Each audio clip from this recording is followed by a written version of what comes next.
That was a great workout. Holy crap.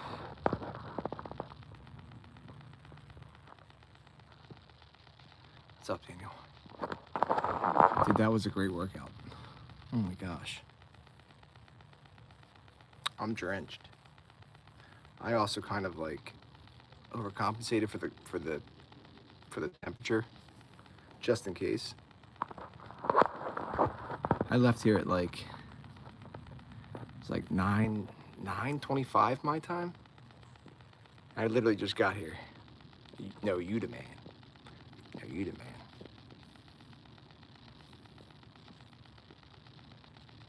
Sherry.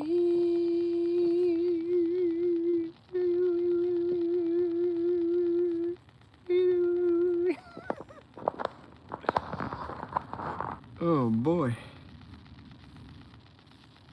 Man, I just hauled butt. What's up, Dumpster Fire Show? Welcome back. Dumpster Fire Show, I'm sorry I haven't gotten to your comments. I do apologize about that. I've been MIA a little bit. I earned a beer. I earned a beer after that walk.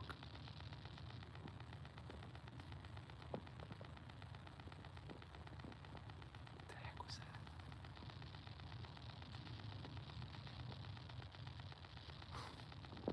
What the heck was that?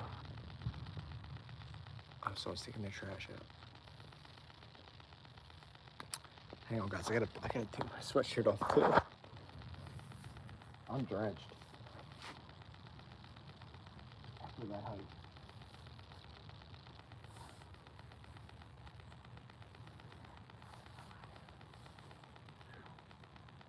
Holy crap.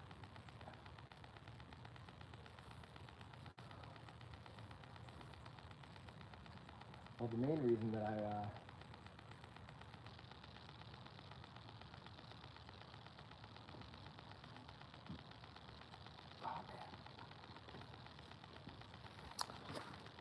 the main reason that I wanted you guys to come along on my way back was because it's a beautiful, clear night, like, to say the least.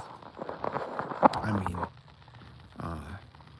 and unfortunately, I have the street light right here, so I can go in my backyard and show you guys. Hopefully it'll show just how clear it is. Let's see.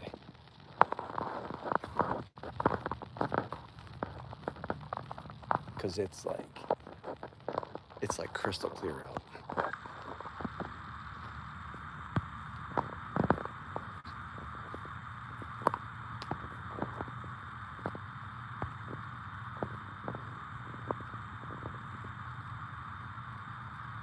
Can't really tell on the camera.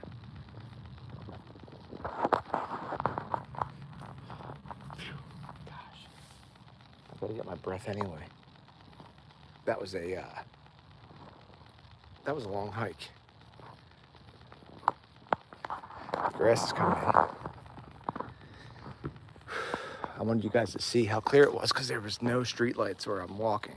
There were like on the side of the road. There was a sidewalk there, but you know. Thank you, Daniel. Thank you, Sherry. Sherry.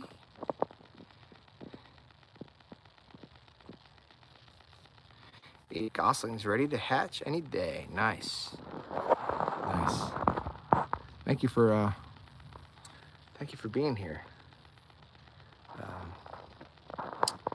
I feel bad calling you Dumpster, but Dumpster.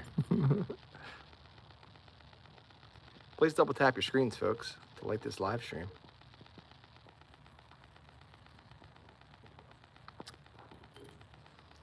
Power Animals, I was thinking of you today. I forget which channel it was on. I think it was on E, the E network. They had Jim Carrey special, man. Jim Carrey special. Freaking tons of Jim Carrey. It was, Yes Man was on, which is a great great movie. And then they had The Mask, and then they had Ace Ventura, Pet Detective, and then they had Dumb and Dumber.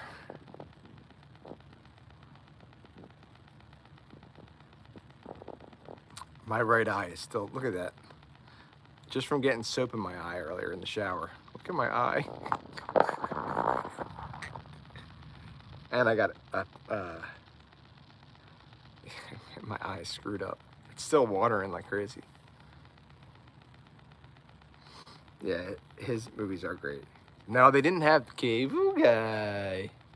They could have done like, think about that. They could have done like, oh, Yes Man is definitely underrated.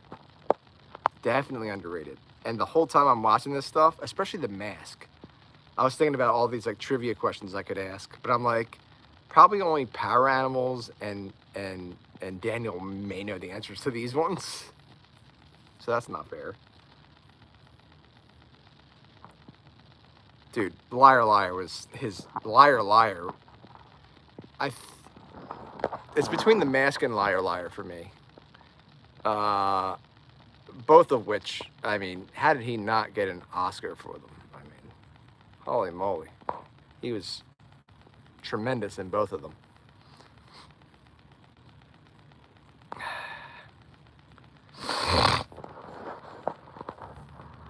Ah, man.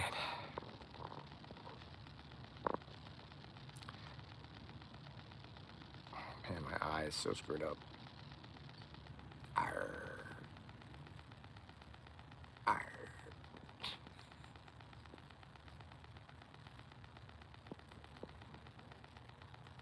Bruce Almighty was another great one. I mean, The Grinch.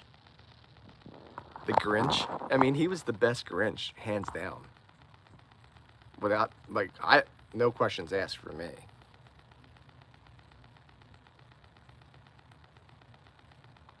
Yeah, I can't lie.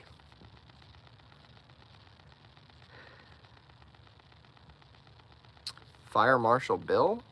I've never seen that. What's that one, Dumpster? Yeah, definitely the best Grinch of all time.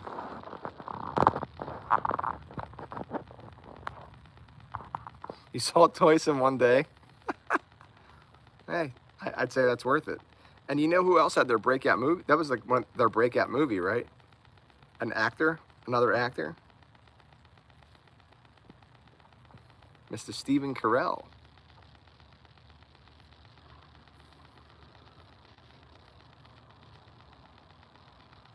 Yep. On the show In Living Color. Gotcha, Dumpster.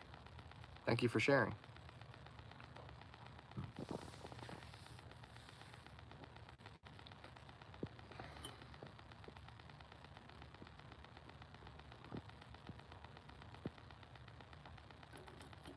In Living Color.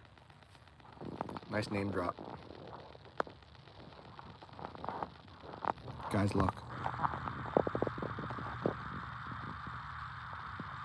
No car. That's why I had to walk.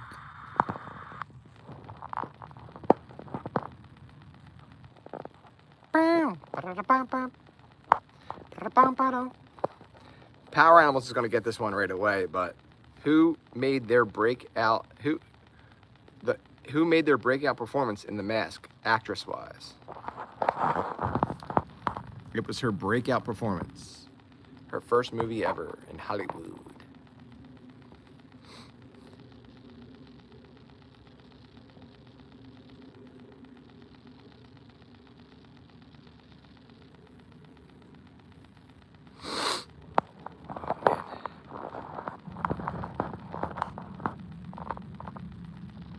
Yeah, Daniel.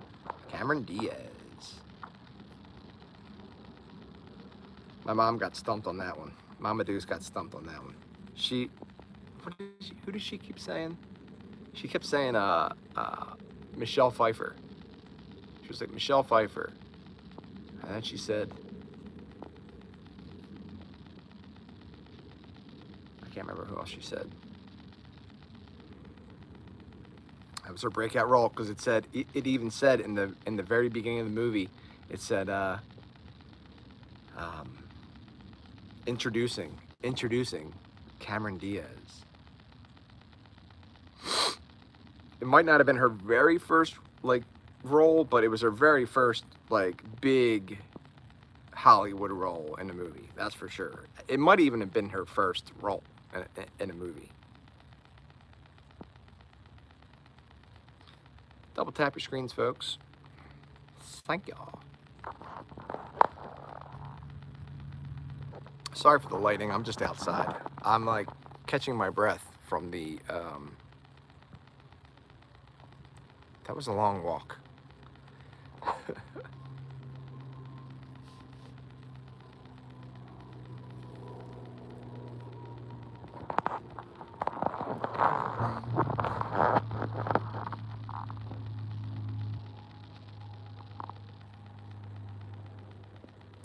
Yeah. Yeah, I thought it was her first role. Her very first role.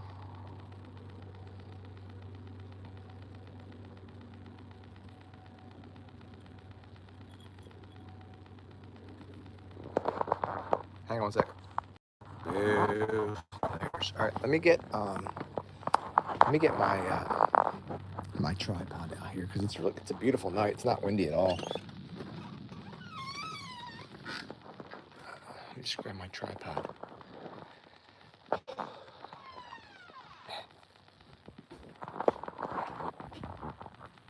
We gotta make sure we close the door because if we don't, animals will come in.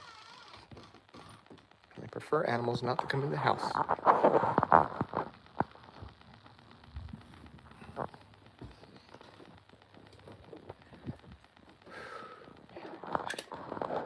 Hang on a sec, guys.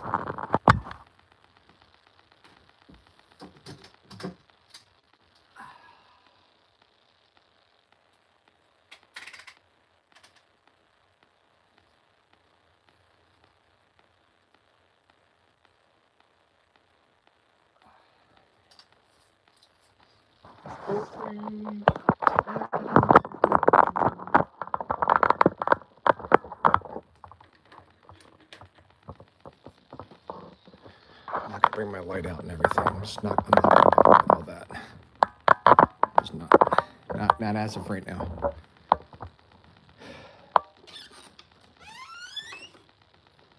Why this door has to squeak so much?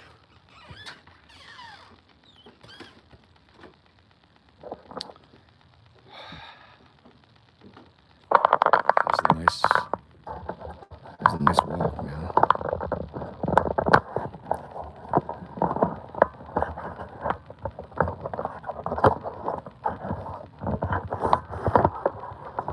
Hopefully, I just put this down. It's a nice crotch shot for you guys. Sorry about that. Sorry about that.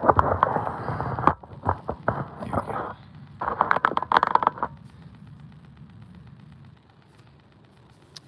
We can utilize the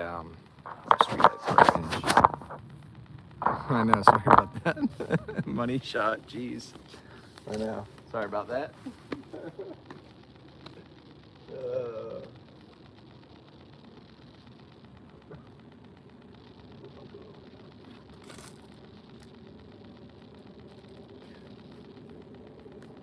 Man, it's such a clear night. Crystal clear. Crystal clear.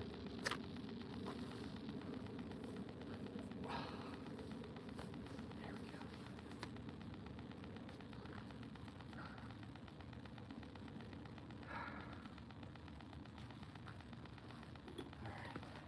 we go. Ah.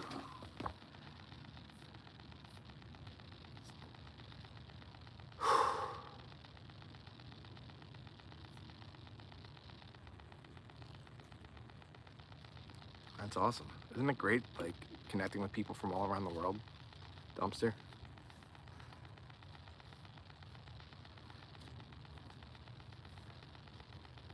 I'll tell you what, this Eddie Bauer, shoot, I gotta fix this shirt.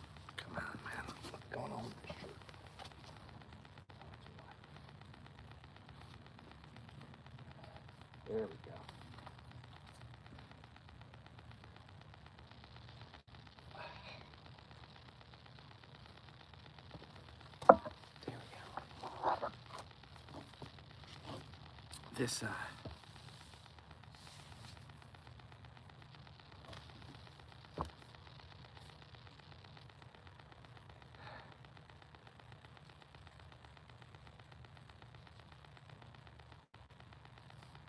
no, I can see it. Can you guys, are we on?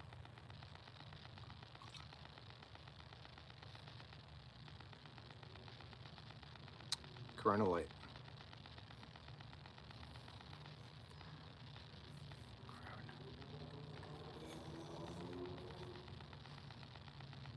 All right, good. Corona Light. That's why I walked. That's why I won't walk 500 miles and I won't walk 500 more for Corona Light. Now I wanted to get some exercise in. The car is out of commission right now.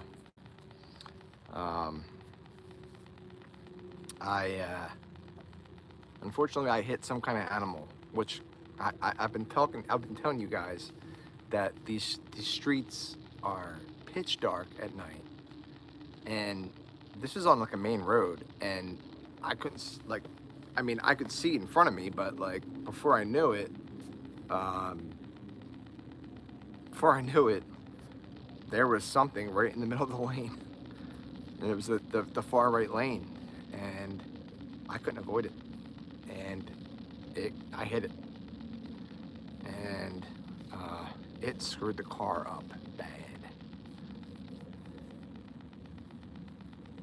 Yeah, I like Corona a lot. Corona Light's my favorite. Definitely my favorite. It's the best, like, on a really, really, really nice day.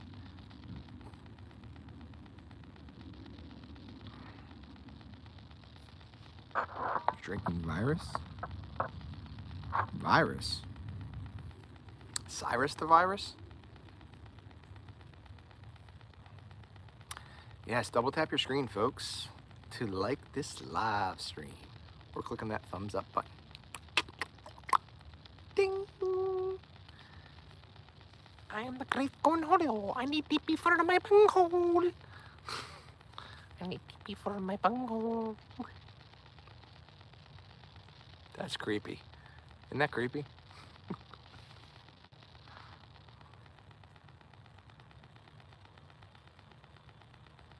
It's Boulevard wheat with a slice of orange. Hey, you do you, girl.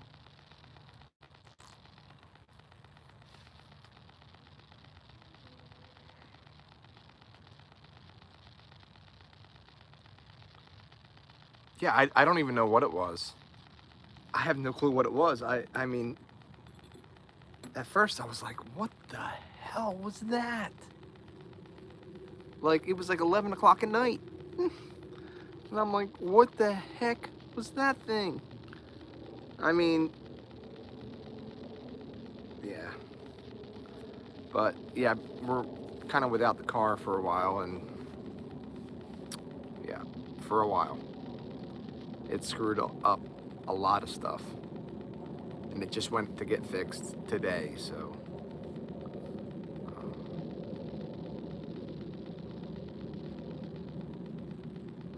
Yep.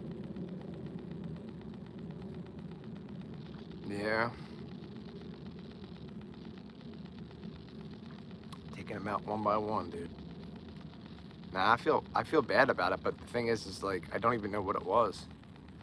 I went by there the day afterwards, which I shouldn't even have been driving the car. Well, that's a whole different story. But I was, and that's what screwed it up even more. But that's a whole different story. I'm an idiot. It wasn't a deer. It definitely was not a deer. It was not high off the ground, so it was not a deer. It was not a human. It wasn't like it wasn't like it was very low to the ground. My guess is it was a raccoon. No, it was definitely not a deer. A deer would have absolutely destroyed my car. So not a moose. No, not a moose. There's no moose around here.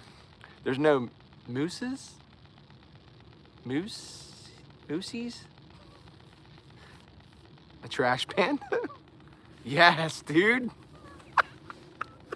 A trash panda. I never heard that. That is such an accurate description of freaking raccoons. Yeah, this thing was pretty big. I mean, it was pretty big for being low to the ground, that's for sure. A grizzly bear. There's no grizzly bears around here.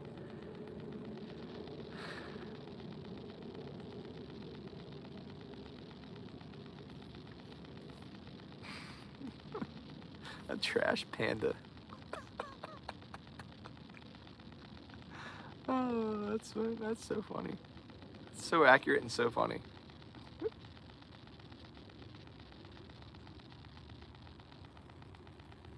Not a wild piggy. So I'm located right outside of Philly, guys. I'm in the suburbs of Philly. You guys know.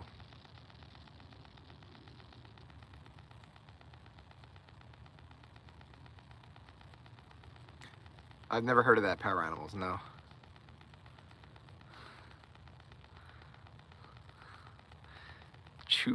Chupacabra? What's that, Daniel?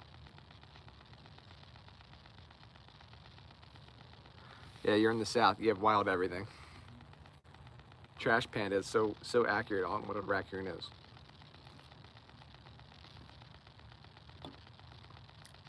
We have it all around here. Like, those type of animals.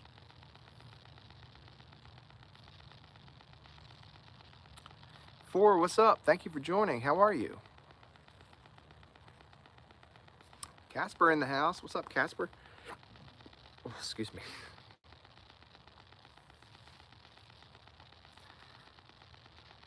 Let's see if the lighting helps. Now, it does. It does help. Is that better, guys?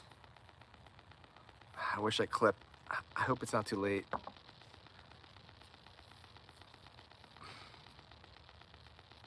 Sherry.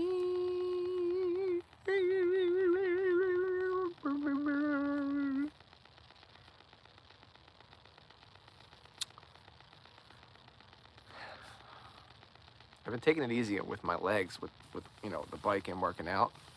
I was like, okay, you know what? I want some Corona lights. Let me haul it to the beer store, which is not too far away. I mean, it's like, if you're driving, it's like 2 minutes down the road. 3 minutes tops if you get stuck at the light. But when you have to walk all the way around, which is like, it's long. It's a lot longer. I got there in like 10 to 12 minutes flat walking there. But walking home, I was like carrying the 6-pack of beer, and then I was, you know, holding the phone with you guys, and I just was like starting to like perspire a lot because I overcompensated for the cold. It's not that cold out, just to be sure. I had a winter hat on. I had my hood on. I had my you know, this hoodie on. I have a thermal underneath here, and that was tucked in because that, you know, tuck in your thermal. That will keep you cold, keep you warm around your midsection. And then I had my winter coat on, and you know, I just was getting overheated, and I'm like, I was live with you guys. You guys were saying it's not working, and I hung that up, and I'm like, oh my gosh, I'm winded. I'm like, I just gotta make it back. Just gotta make it back. I got here, I was like, that was a workout. Let's get physical, physical. Sherry's still on the crotch shot earlier. Sorry for that crotch shot. That was a hardcore crotch shot.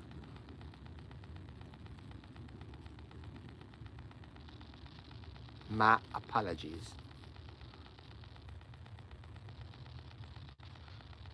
Yeah, well, Up here in the north, it's a with these Yankees, it's a bit different.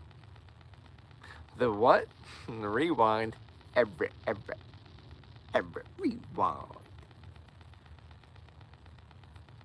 It was in the 60s here today. But you've been feeling under the weather, so you didn't really go out. Thank you for sharing Power Animals. It was just shy of the 60s here. It was just shy of 60 degrees here today, I believe. It was like a high of like 57, 58. That was the high. So right now it's definitely below 50. It's got to be like 45, something like that, Fahrenheit.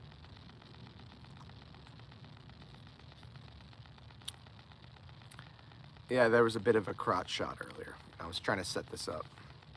No, it's not bad at all. It's not bad at all. But that's why, like,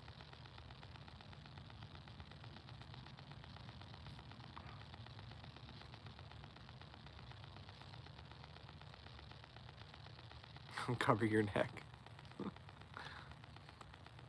Look how much this hoodie is ripped. It's like, every time I take it off, like, it just rips more. I'm like, no, stop ripping. Because this is a really warm hoodie. And I just realized that just automatically happens with my hoodies and stuff.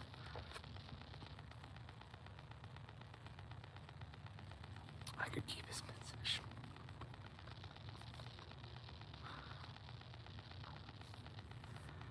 No, it's never time for a new one, dude. No. I will use the same stuff over and over and over. Airplane. Where do you guys think that airplane's going? Fiji? Honolulu? Kyoto? Isipetoto?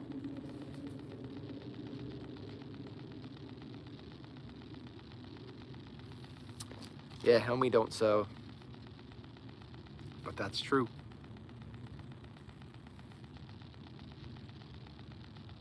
Maybe it's the cast of Lost. I hope they're not lost. You're near Philadelphia. It's okay.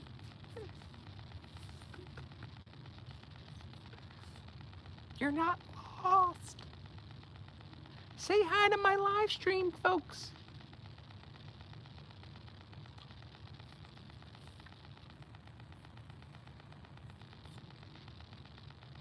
This tastes really good.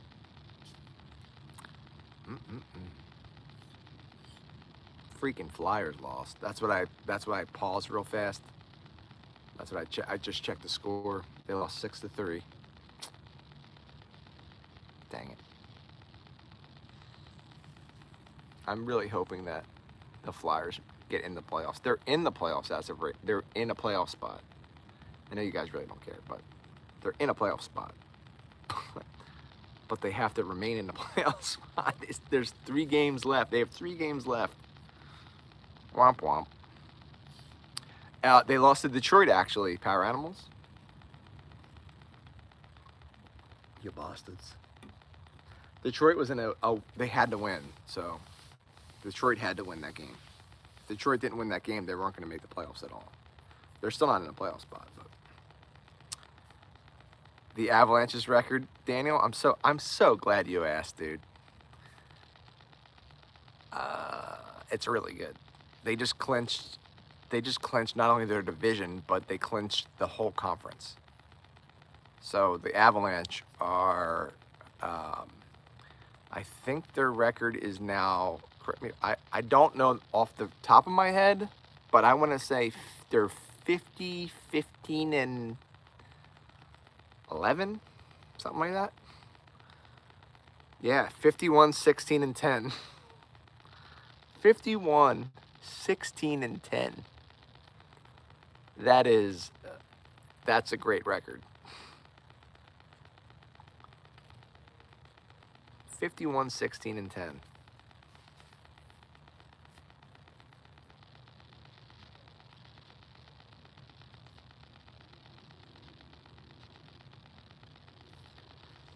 Detroit Red Wings are looking, they're looking a lot better. In fact, they are looking a lot better. They really are. The fact that the Flyers surpassed them, I'm shocked about that. Now, the Flyers are being really well coached right now, and they have really some decent young players. Hockey playoffs start in like 2 weeks. I think the Flyers and the Avalanche, after the Avalanche play tonight, I think they both only have three regular season games left. So we're at Thursday. They'll have a game this weekend. Yeah, so like 2 weeks, playoffs should start. Here, hold on. Let me see. Brian went back. So yeah, so the last. So yeah, so the last night for day and night for regular season games is the 16th. So there's still 1 full week left of the regular season. And then it doesn't say when the playoffs start after that, but my guess is the playoffs will start a few days after that. So less than 2 weeks.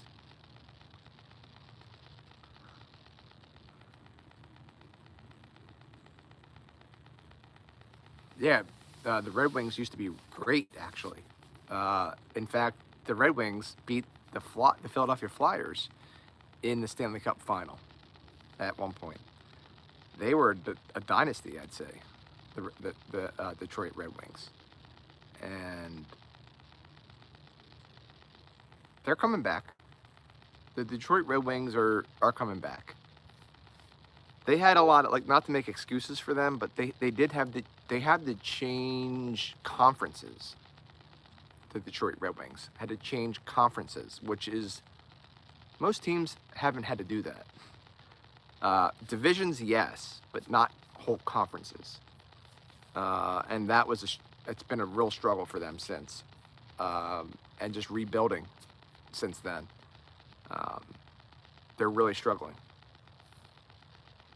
Sorry, Sherry. I paused that last one, guys. That was me. Just to let you know. Man, my phone's dying so fast. I just did my a new update too, but it's still dying so fast without being plugged in. It's so frustrating. It sounds like sabotage. Yeah, maybe. I could see a plane coming in. Holy crap, that's cool. That is really cool.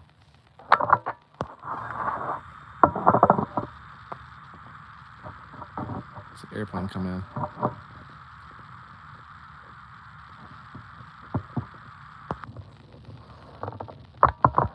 It's a bird, it's a plane. It's a bird. It's something else. It's a plane. It is a plane.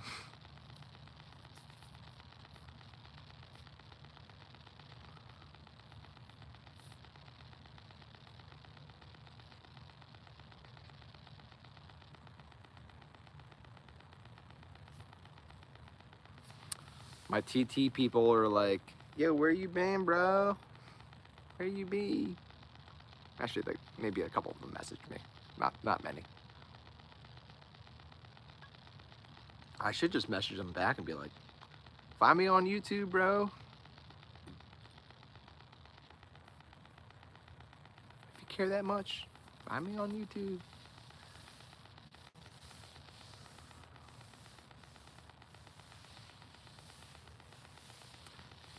That just reminded me of the song Sabotage, Sabotage.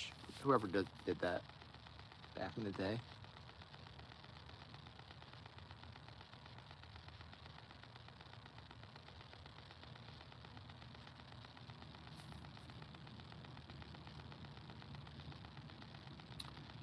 Yeah, so it's been a crappy week for me at least.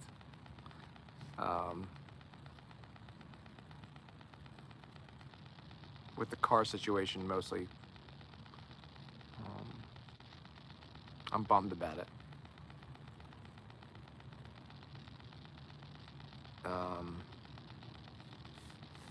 And there's other crap. Beastie Boys, thanks. Power Animals, You Domain.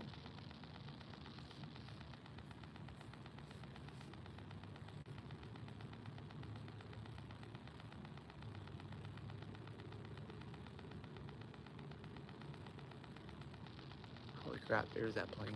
It's already right there. That is wild. That just snuck by that quick.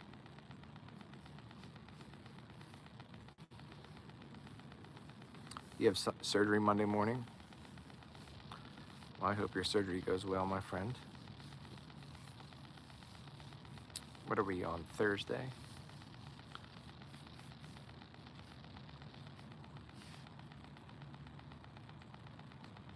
I'm sorry your week's not going great, Sherry.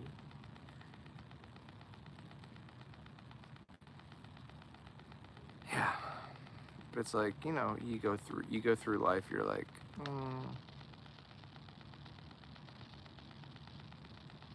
I'll probably keep up with you until I inevitably get banned.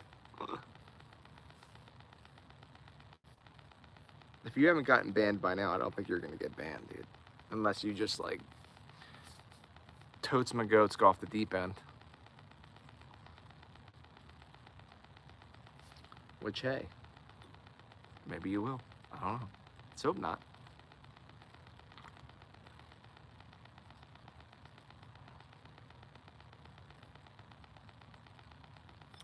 Turning in my adult card.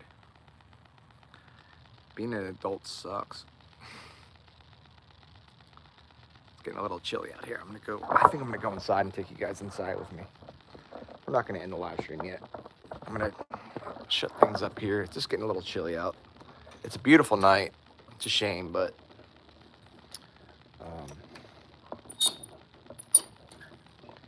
I'd rather be in this for the longevity of it than not.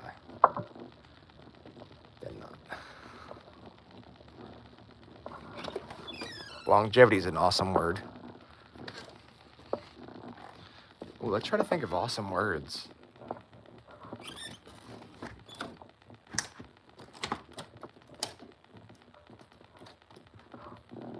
Hang on, guys. Let me just pop these, put these boots on, right?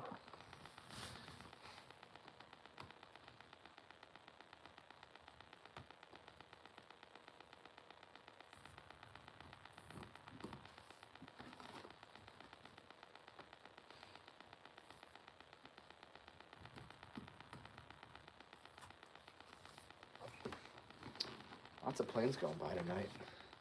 High up, real high up altitude. It's still somewhat here though, but.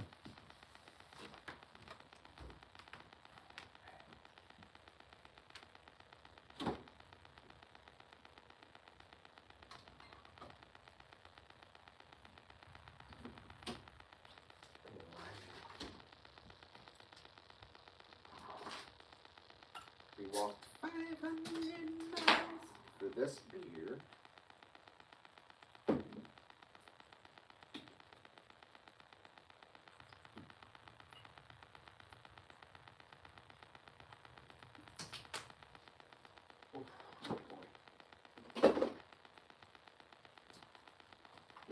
Okay. Locked up. Shut. Okay. I think I left my hat outside, but that's okay. I don't think it's supposed to rain tonight. Yikes.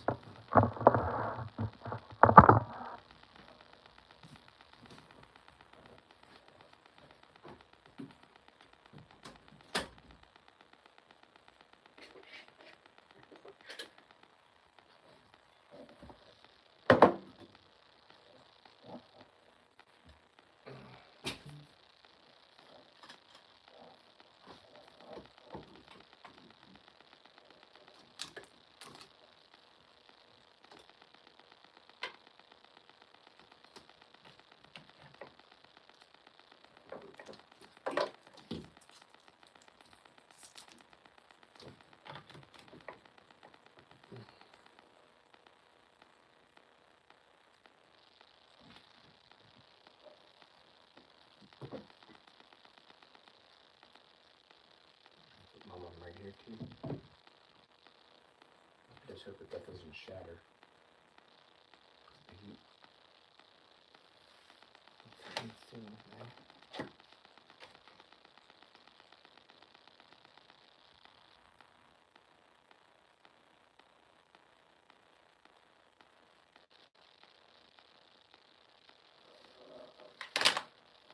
Okay.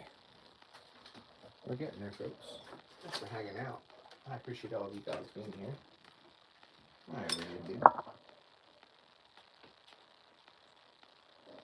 Getting our lighting all set up. Getting our lighting going.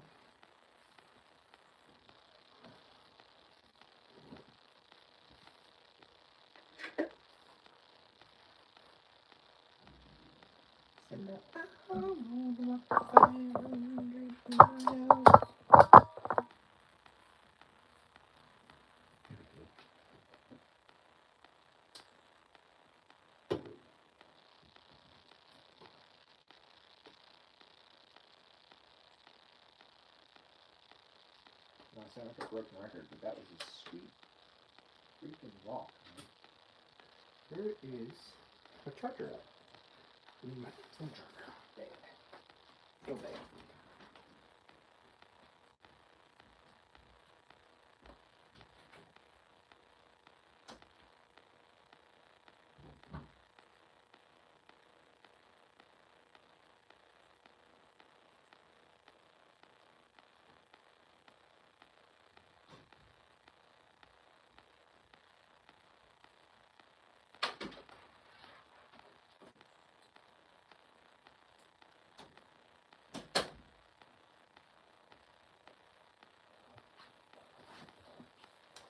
Sorry, guys.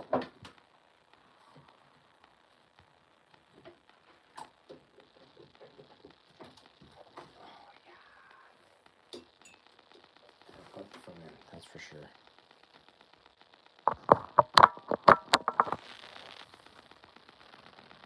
Okay, we're plugged in now. Okay, hello.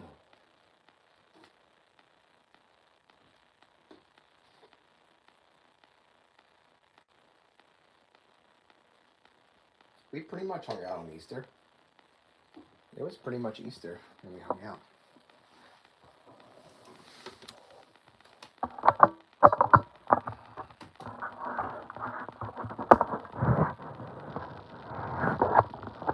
Grapes are good for you. I think any kind of vegetable is good for you.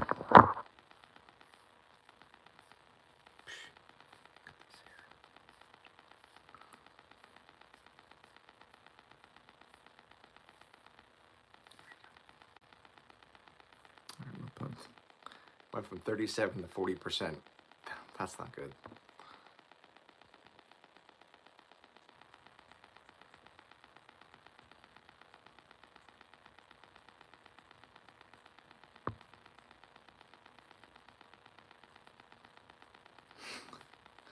You better not ban me before I get my Sherry shorts.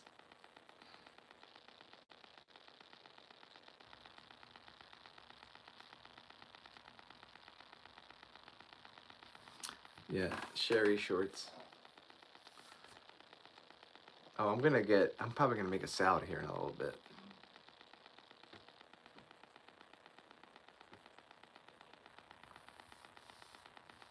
But it's not gonna make up for the beer.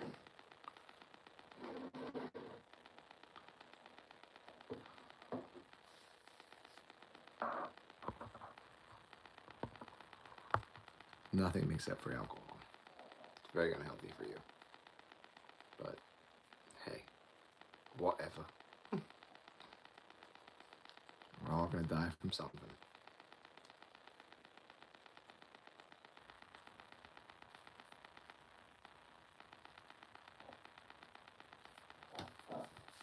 Man, that lighting. I love the lighting. I love the lighting so much.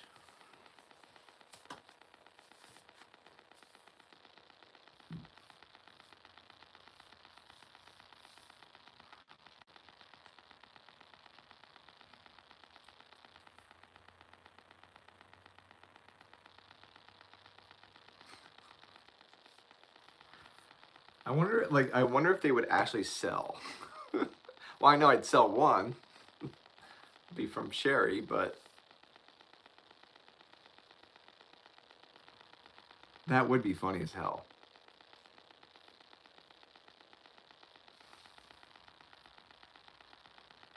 All right, Dumpster.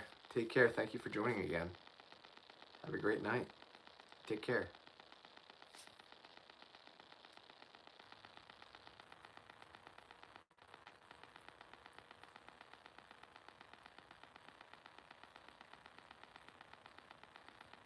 Very nice seeing you too, and hearing from you. Yeah, come back. I'll get back to your comments too, I promise. Sorry that I haven't yet. I apologize.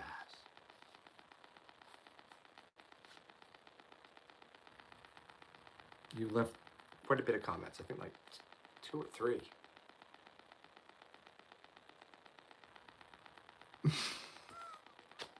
I guarantee you're not gonna want to buy what we're talking about, Daniel.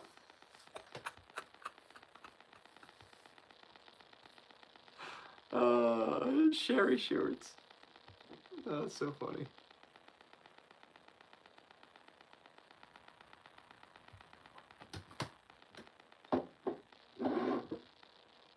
No, I don't think you're gonna buy that, and that's okay.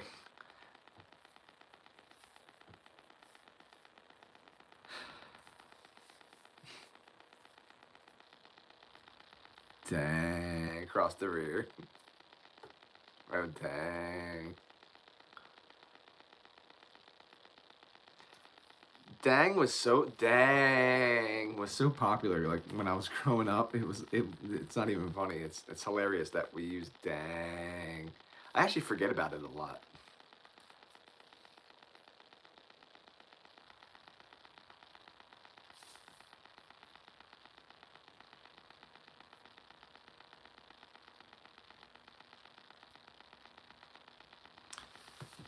You mark my words. That's gonna be the like. There's 2 things I definitely want to start selling in my YouTube store eventually. The first one is, you know, my bracelet idea, the silicone bracelet idea.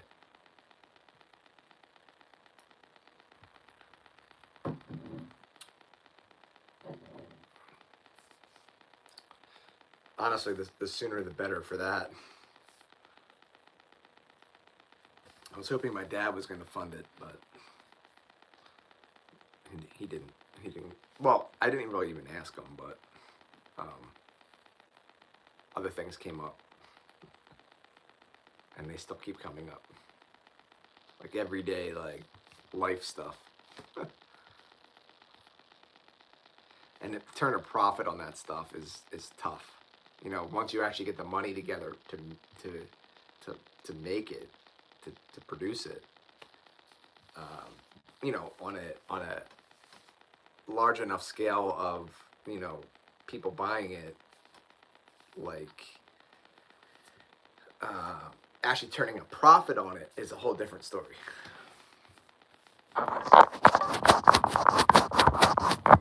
Actually turning a profit on stuff that's tough. There has to be like a gigantic demand for it. At least as far as I'm concerned. And obviously that's not, you know, there's not even enough people here for a demand on any of that stuff. So that's kind of the struggle with all that. That's why, like, all that stuff just kind of stopped, because I'm like, I'm not gonna put the money out to make that stuff if I'm gonna sell like 2 or 3 of them, and then I'm out that money, and they're just sitting there. No one's gonna buy them, and I'm screwed even worse. I know better than that.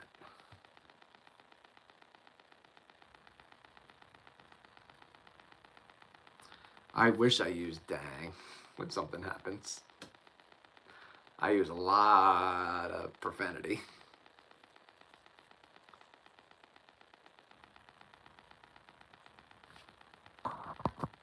Hold on, I gotta turn this off. Hold on. I gotta turn my TikTok notifications off.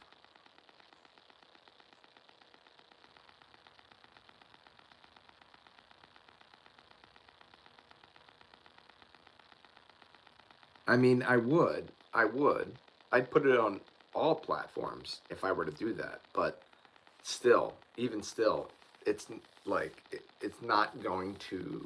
I'm not, because like in order to produce enough of them, like you have to you have to put in like an order of like say 24 of something, and I'm just giving a random number. That might be on the lower end. And it might be 48 of something.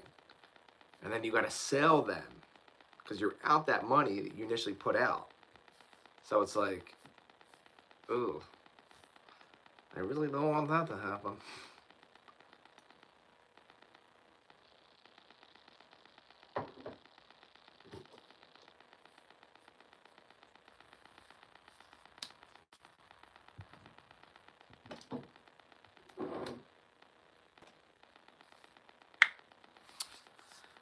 No, I did research first, Sherry. I did research first. I don't remember exactly what the numbers were, but they were out of my price range.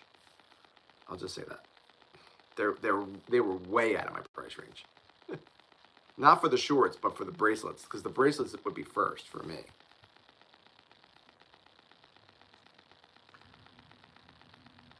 Yeah, it's just it's not in the books right now. The the the the community would have to grow exponentially for something like that, and that's with any channel. That's with anyone, unless that person has a lot of money to put out initially, which I just don't. I'm I'm struggling just to stay afloat myself, just to like live. It's pathetic. It's I got to get better, and I can get better at it. I will get better at it. I just have to. There's a lot of things I have to do, but the car situation, huge setback, because obviously, that's on me. I've got to pay for all that, and that's going to set me back, big time. Very much big time. Yeah. Uh, that's not. Nothing's going to be happening anytime soon. I could have done without all of that. Without all of that. But such is life. Such is life.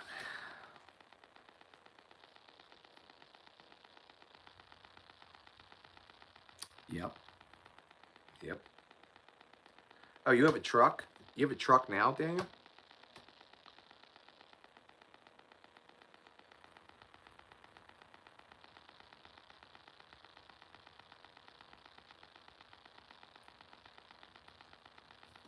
It's so expensive to live nowadays. It's so expensive. It's crazy expensive. Toyota Tacoma. That's what my dad drives. My dad's got a Toyota Tacoma.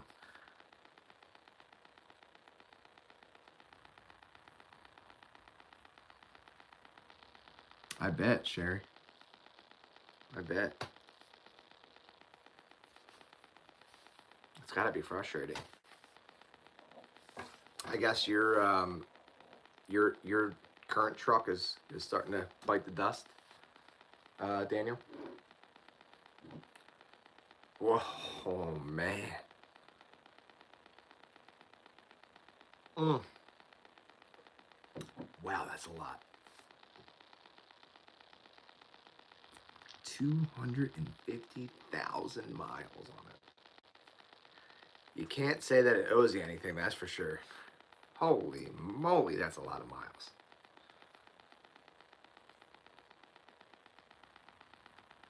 It's just starting to have problems now?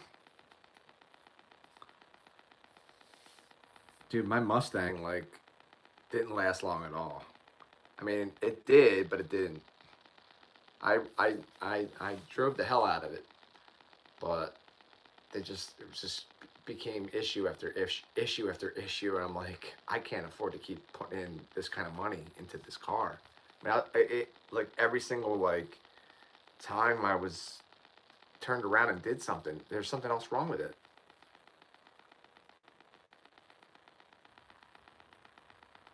I have heard that. Yeah, Toyotas in general. That's great. Yeah, I wish I never bought a Ford Mustang. I really wish I never did that because like it just didn't last long at all. It didn't last long as far as like years are concerned. I don't remember exactly how long it lasted, but I think it was like 10 years, maybe just shy of that, which is it's okay, but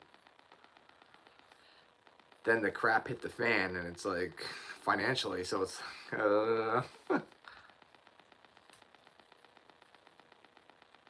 having a vehicle is extremely expensive. I mean, just for a place to live nowadays is expensive, let alone like, having a car.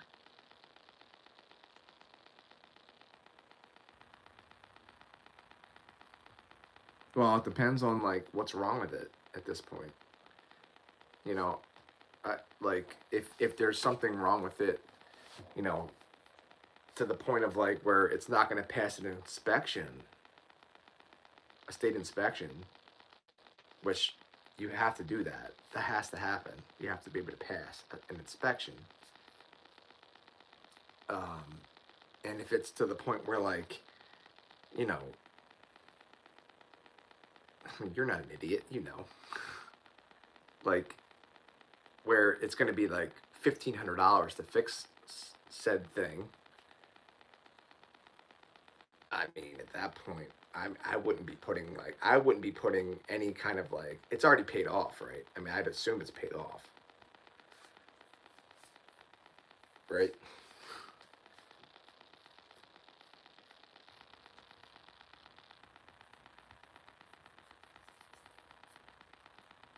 That's right. Stupid. One little bit is like one little hair in my eye and like one little bit of soap.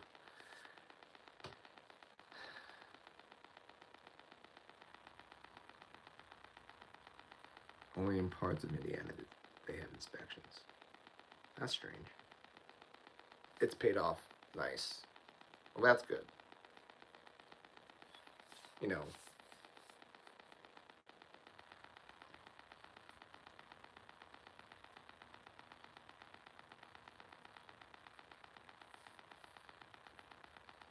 what's wrong with it, Daniel?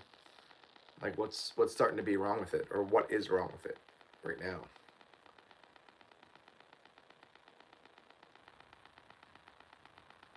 Not that I know a whole bunch about cars, because I don't. But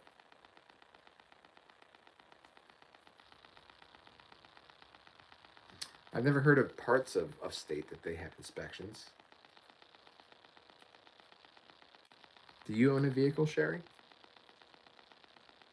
I would assume so. Yeah, right. Or do you do public transportation, or what?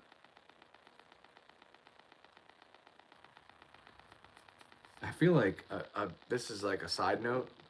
The United States, we've got to get better at our infrastructure, and by our infrastructure, I mean our public transportation. Like,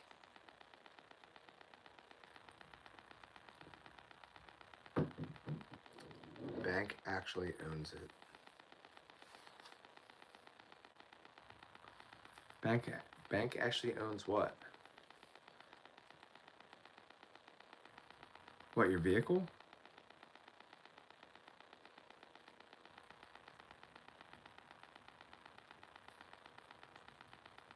I mean, that's a lot of us.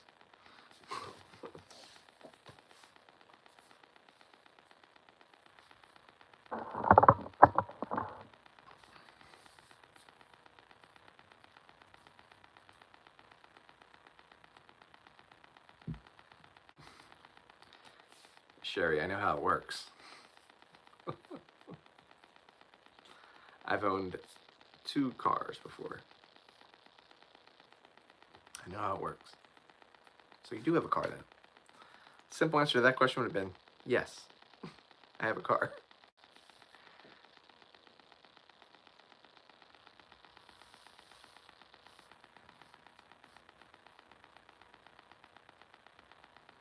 Ooh, it's not a good one, dude. It shakes when you hit a certain speed on the highway. Ooh, man. I mean, that could be something in your tire, honestly. In one of your tires, you can have like a bulge in one of your tires. But most likely, it's probably something like bigger than that. If you have 250,000 miles on your truck.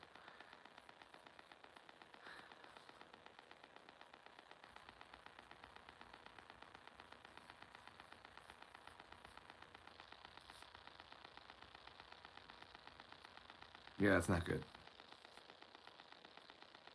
Because that's like that makes it unreliable. Because if you're going long distance and the thing starts shaking and something bad, really bad happens, then it's like, uh-oh, I'm broken down now. And you don't want that. Yeah, definitely. You got to get that looked at because that could be really bad. And it could be dangerous. It could be dangerous.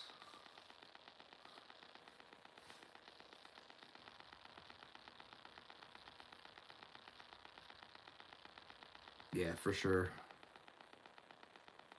Yeah, that's something to get looked at. And I know it costs money just to get it looked at, but I would at least get the diagnostic run on it to see like what's going on. Check for like tire bulges though first. Anything it kind of like a tire bulge around any all the tires. Like check them because I had that happen in my Mustang where like it would, but that was like 40 miles an hour or more. It would do that. But if you're on a highway, you're going like 60 plus. So at those high rate of speeds and it's shaking, you don't, you know, God forbid, dude. God forbid.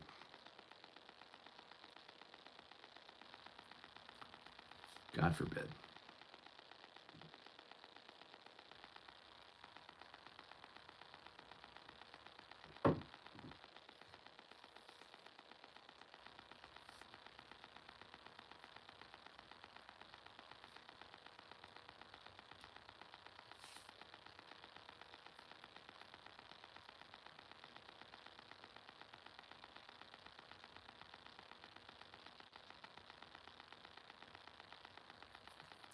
But it's like the last thing that you want right now, like when your car's paid off and it's like, oh, I gotta get a new car. And I gotta make payments again. On top of everything else. It sucks, man.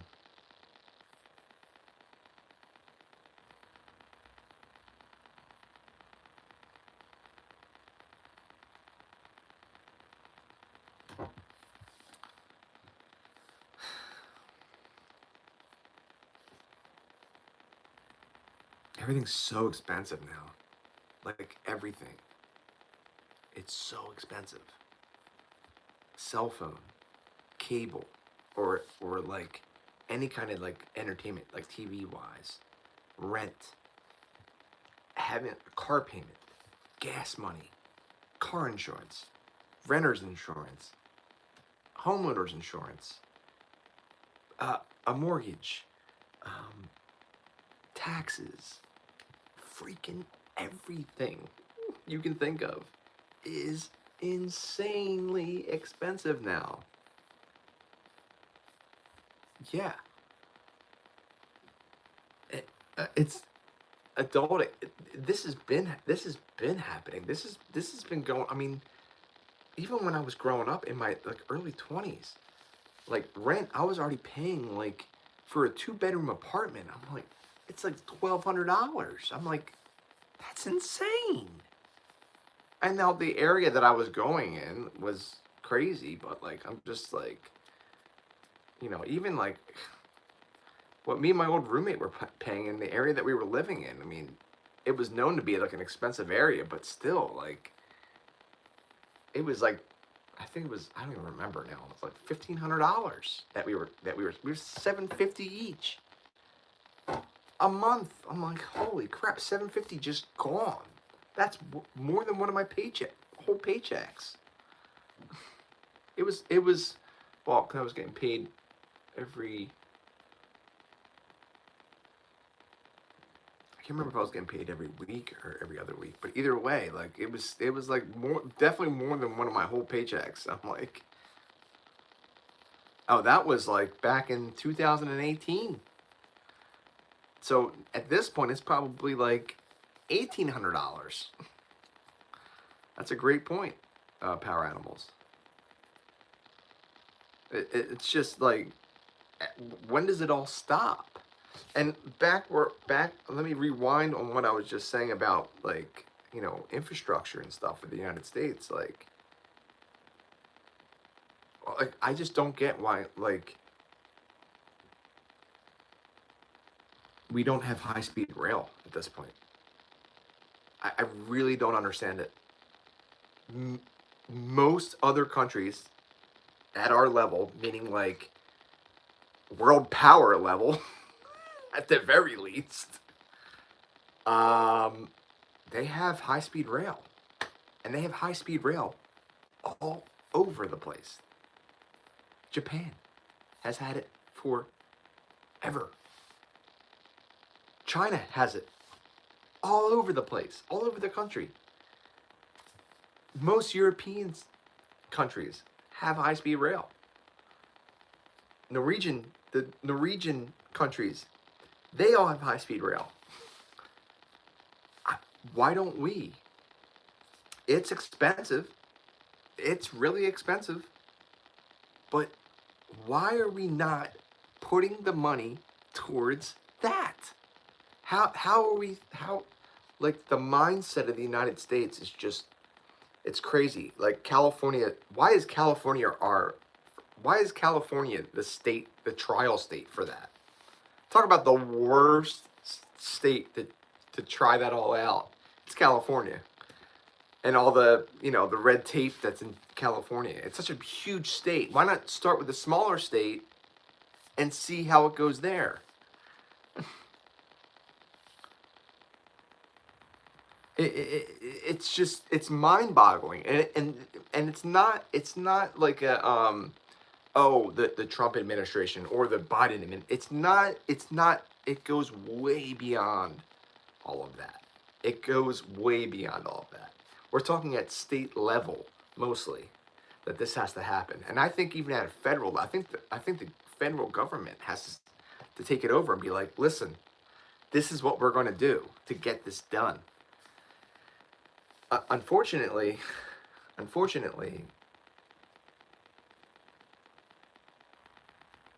in bigger countries like ours, you take a big country like China, they're just like, we're gonna build this high speed rail right through your neighborhood. We're going to take away your homes. Here's what you're gonna get. And you're going to get out of our way, and you're not going to ask any questions. It's different in the United States, obviously, and it should be. But unfortunately, with all of that, it ties up in courts, and it ties up, and people are like, it just takes one landowner to be like, no, in our country, and then they're like, no, or in our states, and it just ties the whole project up. And it doesn't go forward, even though the technology's there. In China, they just do it. They just build it. There's no questions asked. And if you ask questions, bye. That's just how they are. Japan is a way smaller country. I mean, way smaller country than us and China and stuff like that. So, and they can do things, they still run into all of that, I'm sure, but they just get it done differently. over in Asia, they just do things differently. Obviously.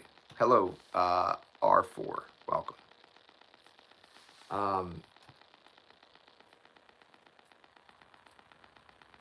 But if you improve the infrastructure, especially high-speed rail or anything like that, you cut down on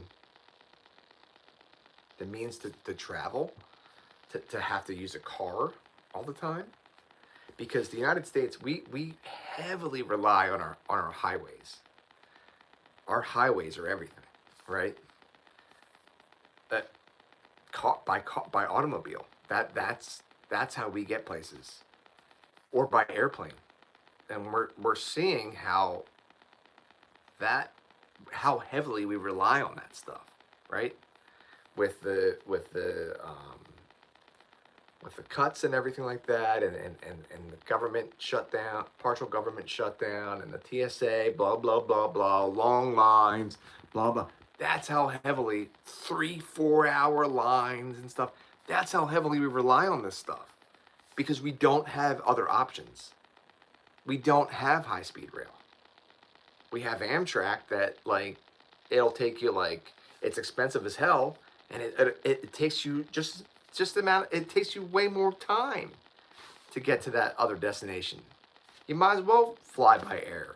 You might as well get there an hour earlier or 2 hours early and wait in the TSA lines. You know, it's just, I just don't get it. I just don't get it.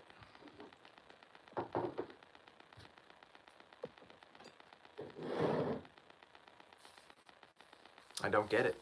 I don't understand why we're how and why we're so far behind. Right? Why don't we have high-speed rails anyway? Because we can't even get it done in the state of California, dude. They set it up. The technology's there. The technology's known. It's expensive. It's expensive to build it. But once you build it, you're going to make that money back. Definitely. And in a pretty short amount of time, I'd say. I mean, I don't know that for sure, but you're going to make that money back. It's a great investment. But they're just going about it all wrong, as if they don't want it to even happen, as if they don't even believe in it, because the airlines aren't going to like it. The United States and the highways. So, like, you got to understand. So you're going to get pushback on all the businesses. Airlines, mostly, more than anything, are going to fight back on that however they can. And they're going to spend the money doing it because flying will be way less with, high-speed rail. It'll just be way less, especially in the very beginning. And also oil, gas prices, people traveling, highway, tolls, all of that stuff, police being able to pull people over state by state and collecting on fines and everything like that. It affects everything. And unfortunately, all those places are going to fight back on it. They're going to be like, no, it is greed. It's absolutely greed. Instead of, like, boosting the full country's economy, which it would with high-speed rail, it's looked at as, like, in the short term of what the loss will be in these industries, and those industries are fighting back on it. In China,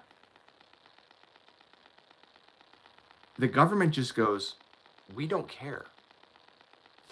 We're going to build this railroad straight through your home, straight through your living room. We don't care. I'm not saying that's right, because it's not, but that's what they do. And that's how a country the size of China is able to get that done, because the government just don't care. They don't care about their people. It's not funny. They really don't care about their people. They care about what they're after, what they want to do.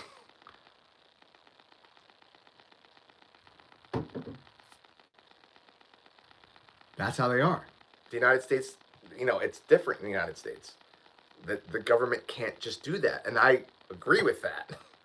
But these people that are like holding these projects up, that like, can't you just like split your losses and move on and just go to different land and just shut your mouth and let the railroad be built for the greater good of the country? Isn't it about time to just stop? Can't you just pay them off? And even paying these people off isn't enough. They're like, no, we're going to fight it in court. We're going to do this, that, and the other thing. It's like, we really need this railroad to go through. Like, they were trying to build a railroad from LA to San Francisco in California, but it's now shrunken down to like 2 cities I've never even heard of. I don't even remember what the cities are, but it's so much smaller. And they're saying that that's going to take until 2060. What? That's way too long. I don't think the United States fully grasps what high-speed rail would do for the economy. I don't think that they see what it really can do for the economy. And we're talking about the economy here. I'm a business major. I was a business major. I love that whole concept of money and thinking about an economy on a large scale. High-speed rail on a large scale in a country as big as the United States just helps the economy so much, because it's, a healthy economy has to spread the money all out. It has to spread money out. And the easier you make it for people to travel between cities, city to city, state to state, the better your economy is going to be. Because you're spreading that money all out and you're making it easier for money to spread out. You just are. Now, initially, you're going to put out the money. You're going to put out a lot of money. You're going to put out billions of dollars. And that's where I think the federal government has to get involved. I feel like the U.S. government has to get involved in these projects and say, no, we're gonna help fund this stuff. Not only help fund this stuff, but we're gonna make sure it happens. We're gonna make sure that the railroad is complete. The stations are complete, everything. And then just just watch it. Just observe that. Sit back and observe and watch what it can do for the economy. Sit back and just watch the money pour in. Eventually, you're going to make your money back and then some. Not only that, it's one of the safest means of travel out there. They say that it might even be safer than freaking air travel at this point. Look at the air travel. I mean, I wouldn't get on a plane right now in the United States. I wouldn't. I just wouldn't. I mean, there's just too much like friction there, where I don't think things are getting done the way that they should be getting done. That's just me. I feel like air travel is still very safe, but that I would feel much safer on a railroad, a high-speed rail, than I would in the air at this point. Traveling by car is extremely dangerous. Our highways are very dangerous. I mean, they are. Traveling by car is very dangerous. That's a given. Um, that does not. It doesn't. It's not doing anything for the economy. And look at the oil prices. Oil prices are insane. Especially with some people's driving, yeah. That's the thing about, driving is it's other people's driving that you have to worry about the most.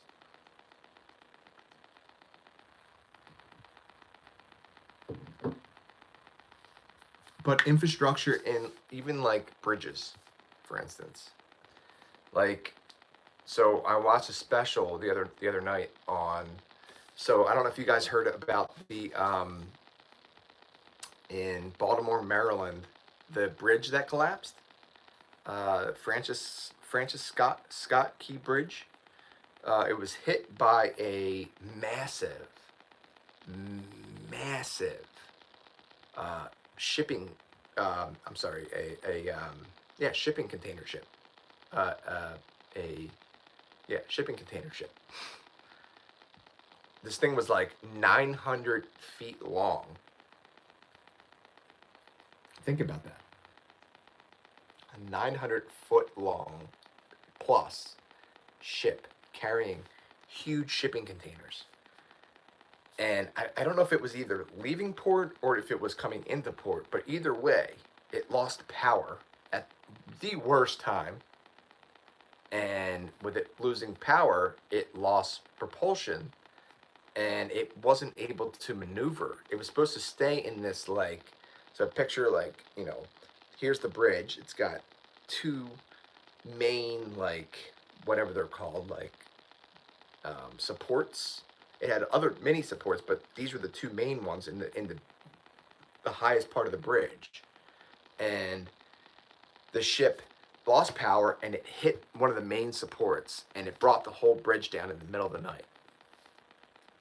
Killed a couple people, but it absolutely destroyed infrastructure in that whole area. It with the bridge coming down, the debris and everything, plus the huge ship in the way, it blocked shipping from going in and out of the port for a long time because they had to get everything cleared out, and the bridge was gone, so there's no travel on the bridge, and that took like a long time to rebuild the bridge enough so that cars can get across again.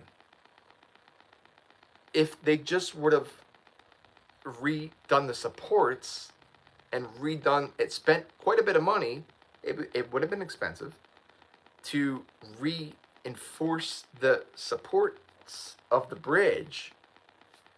If they just would have done that, because when the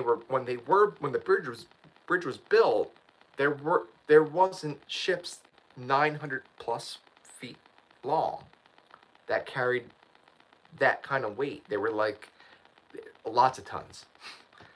This ship weighed lots of tons. There wasn't really ships that were that large. And now there has been, and it still hasn't been done. And there's plenty of other bridges around the United States, all around the coast, and then some, that wouldn't be able to withstand an impact from a ship that large. And that's just that. Why not? Tons of those ships are now going in and out of port. Why are we not spending the money to reinforce those supports and those bridges in the event that something like that were to happen? Because it shuts down and it costs us the same amount of money anyway. What's up, Mike Stroh? Welcome. Yeah. No one screwed up. The screw up was, well, it was a lot of different things, but I mean, a lot of different things had to happen for that catastrophe to happen, but it happened, and it can happen again. So why is the United States as a world power, right? And that's our economy. Why are we not protecting our bridges? Why are we not reinforcing our bridges and our infrastructure, when we know that if something like that were to happen again, it's going to set us back hundreds of millions, if not billions of dollars. It's because every state is run like a business, and they don't want to spend the money because their bottom line looks like crap. And the governor will be like, they'll have to explain that to everybody. Who cares about money? Money is something we made up. We created it. We made it up. We're already in billions, if not trillions of dollars in debt as a whole country. What's $100 trillion more in debt? What does that mean? Who cares? It saves lives. It reinforces our infrastructure. It helps our economy and strengthens it to build a better economy, to make more money in the long term. Why not do it?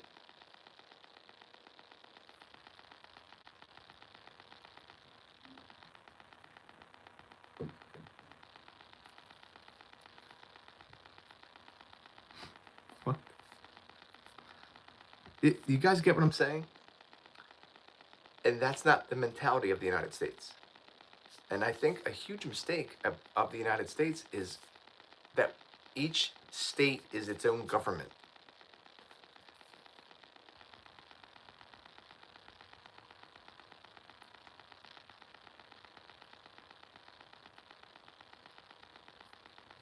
I just accepted money as a feasible way to do things. I don't know what TGB. What?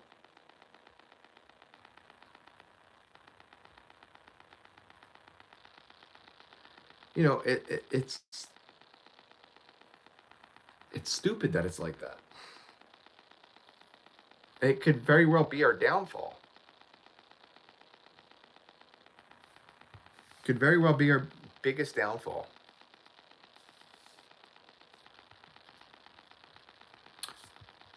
Or our greatest strength. I mean, who knows? I don't know. But I think more than anything, we got the strength in our economy right now. I just hope that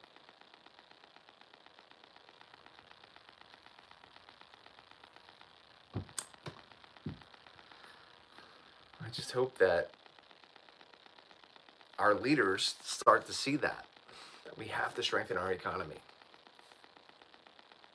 Big time. More than anything. So our economy is going down. It's or it's just staying stagnant right here.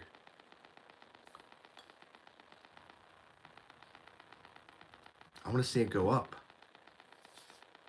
But that's going to take some big, huge decisions. It is too far gone, dude. I agree with you. It's the system is so far gone. You're right. You're right, Power Animals. ¿Dónde está el dinero?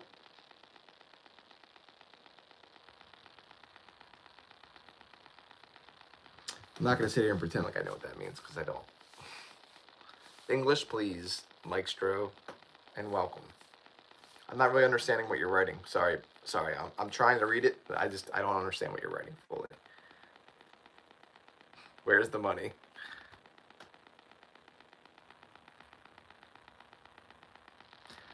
No, I'm not seeing any effort towards fixing it either. And it's like,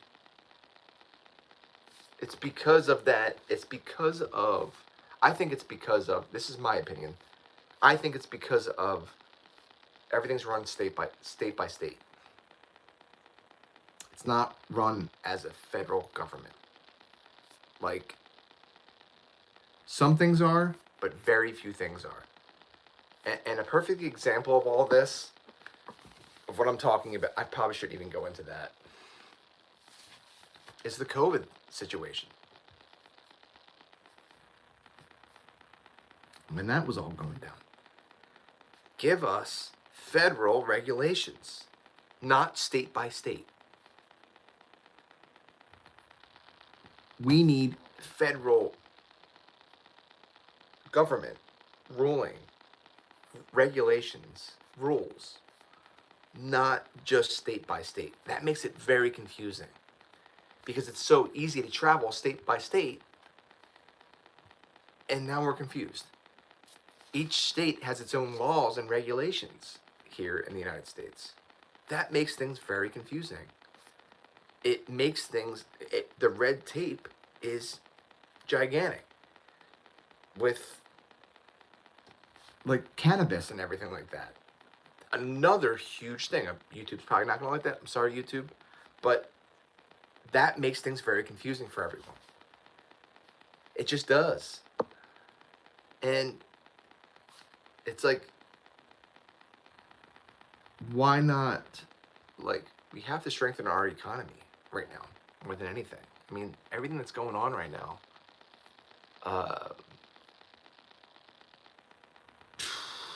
I love the United States. I love the country I live in. I love the country I was born in. I really truly do, and that's where this is all coming from. I feel like there's other countries that are out there that are blowing us away. They're blowing us away with their economies. They're blowing us away by doing exactly what we used to do. And we got too comfortable sitting right here when every other country is gone. Not every other country, but certain other countries have surpassed us. We belong up here though. If we don't change our thinking, if we don't change our mindset and the way we do things, all things, we're always going to stay right here, and all those other countries are going to keep going up and keep remaining at the top. And that's not where the U.S. belongs. We don't belong right here. We belong up here. So we have to change our way of thinking. We just have to. We have to adapt with the world. You know, I think a lot of us in the United States, and you guys can correct me if I'm wrong, we feel like the world is the United States. It's not. We're one country in the entire huge, vast, gigantic world. We're part of a whole moving globe, a whole planet. We're one country. How do we adapt to becoming the best economy again? We have to think differently. We have to think differently. And we're already behind the 8 ball.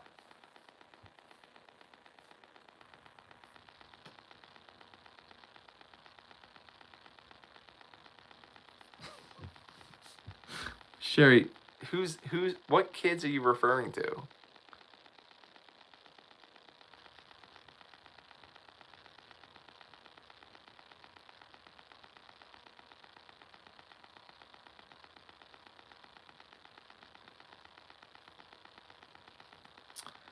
Are you talking about, Mike Schro, are you talking about like the one truck that like overturned a while back ago?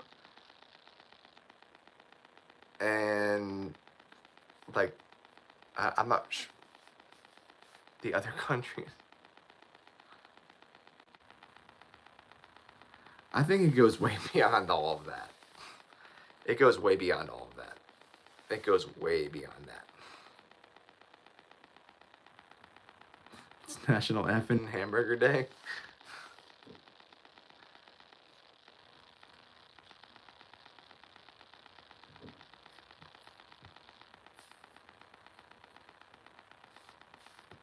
I think I know what you're talking about.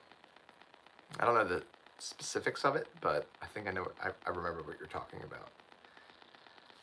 I think it was all like buried in like a creek or something like that. Most of the money, I think it was like a lot of pennies, honestly. I think it was a lot of copper this truck was carrying, if I remember correctly.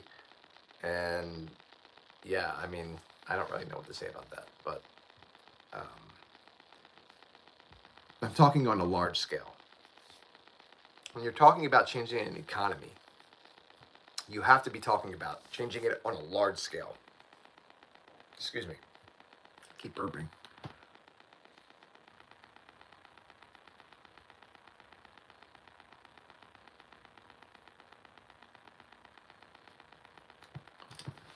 Um,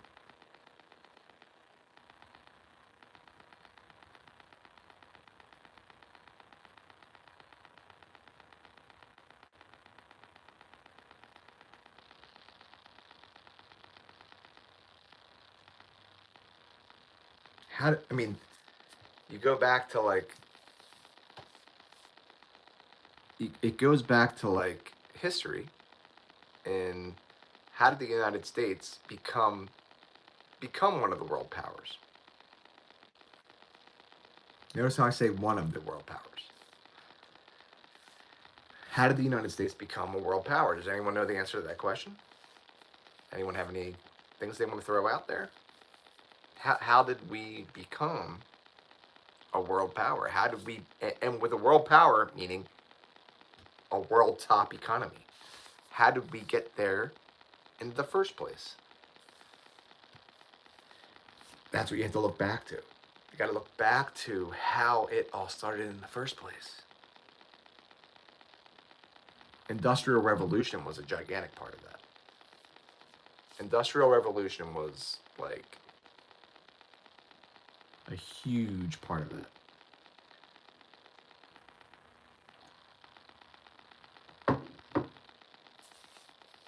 And part of that Industrial Revolution was automobiles. And now power animals, now you can start to see like, mass production of automobiles. So why isn't, high speed rail popular in the United States? Why will it most likely never be?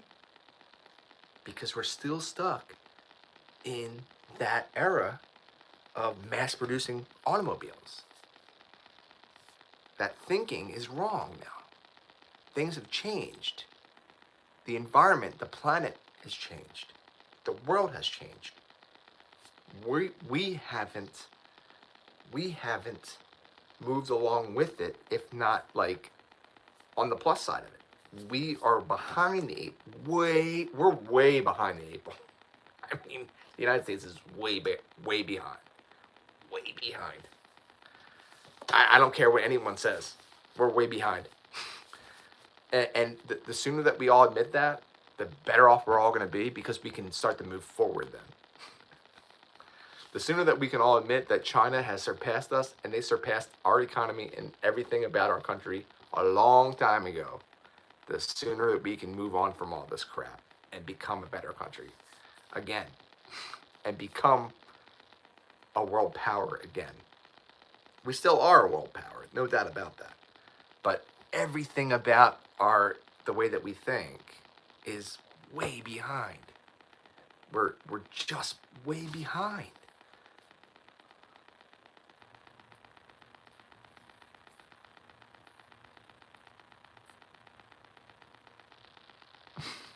Clean your kitchen if you clean my bathroom. No, I'm talking about like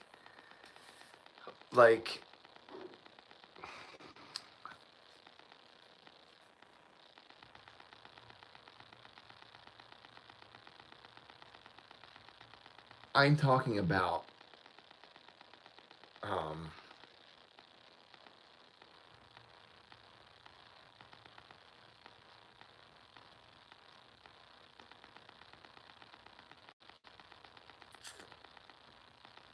I'd say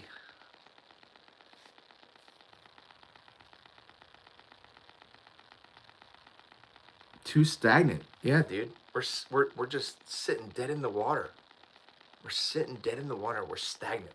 That's the great way to put it, man. I think Power Animals, you're definitely understanding what I'm saying. And listen, I, I still love the United States. The reason I'm saying all of this is because I love this country and because I want us to be better. I do, I really do. But our thinking's all wrong. It used to be right, but now it's wrong. Not all of it, but the majority of it is wrong. It's just wrong. And I don't think high-speed rail is like the answer to all of our problems. It's not. But where we could start, at the very least, is improving our shipping and our ports and our bridges. Why, you ask? Well,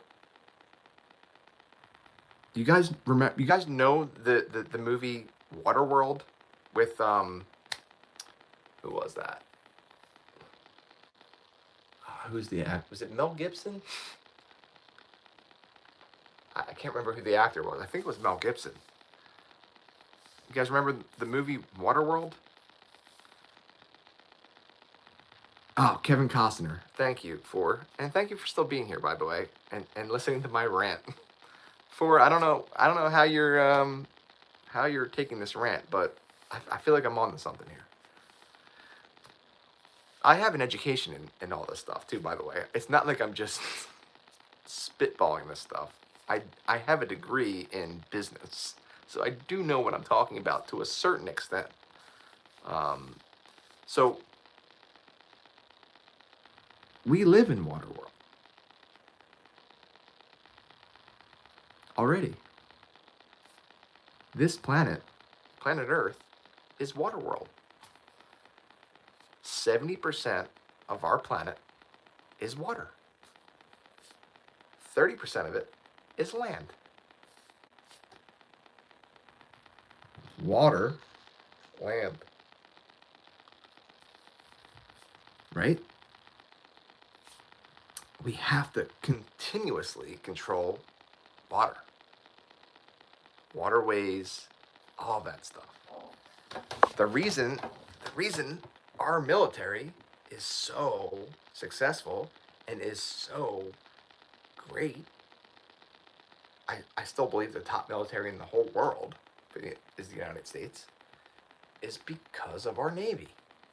It's because of our ships. It's because of what we've done, aircraft carriers that are huge, gigantic ships that are basically floating cities that can go anywhere around the world and float just off the coast, and we can launch planes, helicopters, and mini ships off of those aircraft carriers. That means we can go anywhere in the world and be a world power.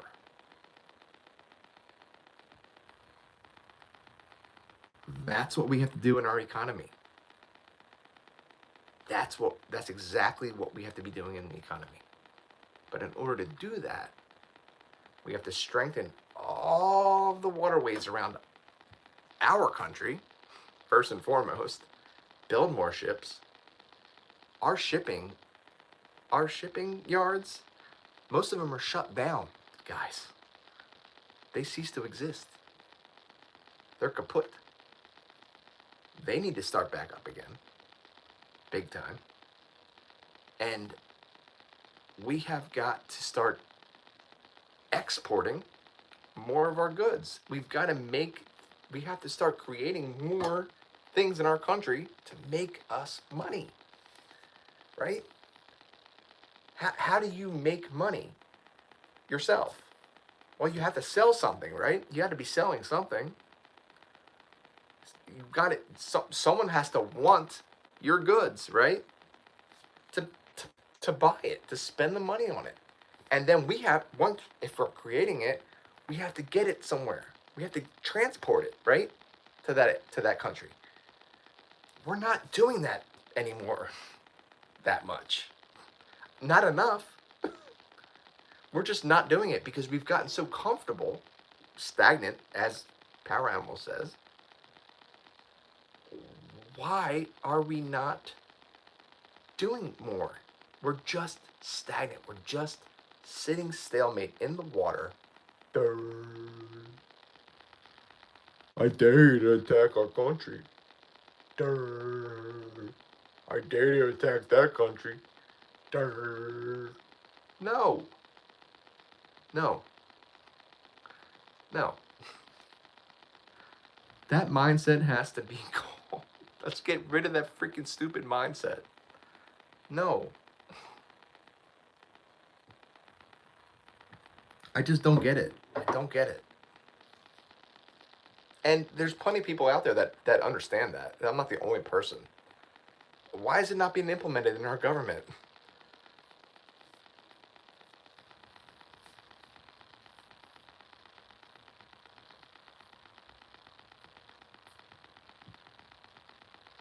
You have to rule the oceans. You have to rule the seas. I'm not taking credit for that one because Power Animals said the stagnant thing. And Power Animals is right.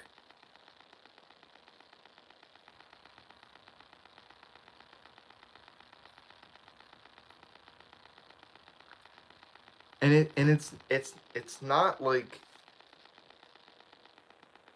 it goes above and beyond Republican, Democrat. It goes way above and beyond all that stuff. And that's another thing that we have, another huge hurdle that we got to get over. I mean, maybe not get over, but like at least like smooth out, because man, is it just setting us way back. To sit here and argue amongst ourselves over and frickin' over again about the same old crap is just a waste of time and a waste of money.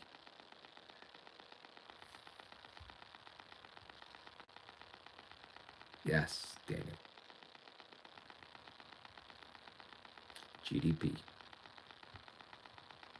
China's GDP. China used to be the poorest country in the entire world. The poorest country in the entire world. Famines, people starving to death. They don't have that anymore, guys.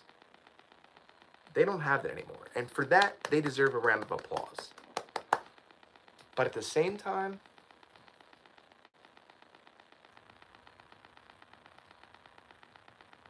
we're better than that.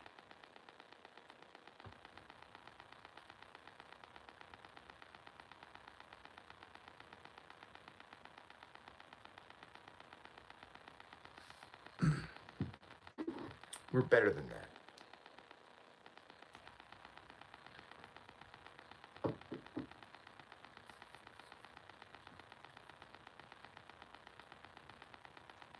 We don't, the United States doesn't just, well, they do to some extent, but I would like to believe that the United States still has some great beliefs and values.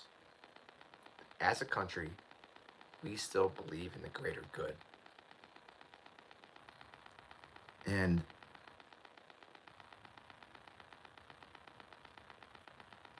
we can do all of that by improving our own economy. This involves us staying out of any BS overseas. For sure. Not getting involved in every little different conflict that's out there. And it's tough. It's tough. But, like, you know, Trump has the opportunity. He really does have the opportunity. Trump himself. If anything, he's a businessman. If he were to just think about, just take the United States just as itself and say, how do we strengthen the United States? It's to improve the economy tenfold. And I mean, I'm not talking about just like a small amount. I'm talking about really, really boosting the United States' economy on a gigantic scale. It's going to involve thinking outside the box. Oh, big outside the box.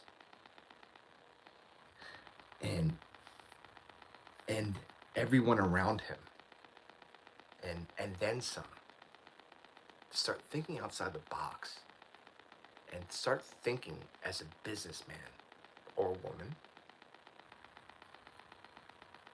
and just really, really honing into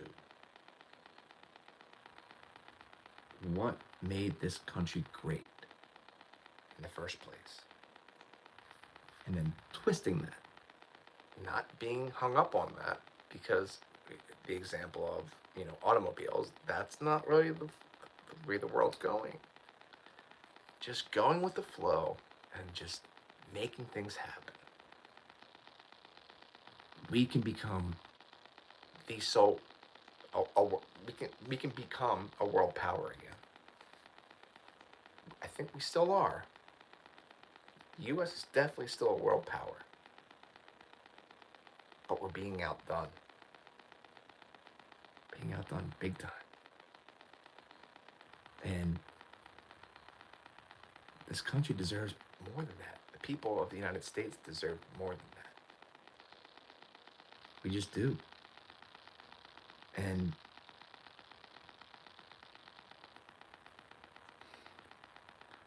dude, listen.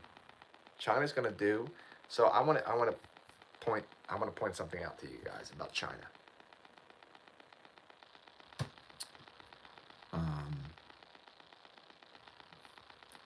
Yes, you're right, Sherry.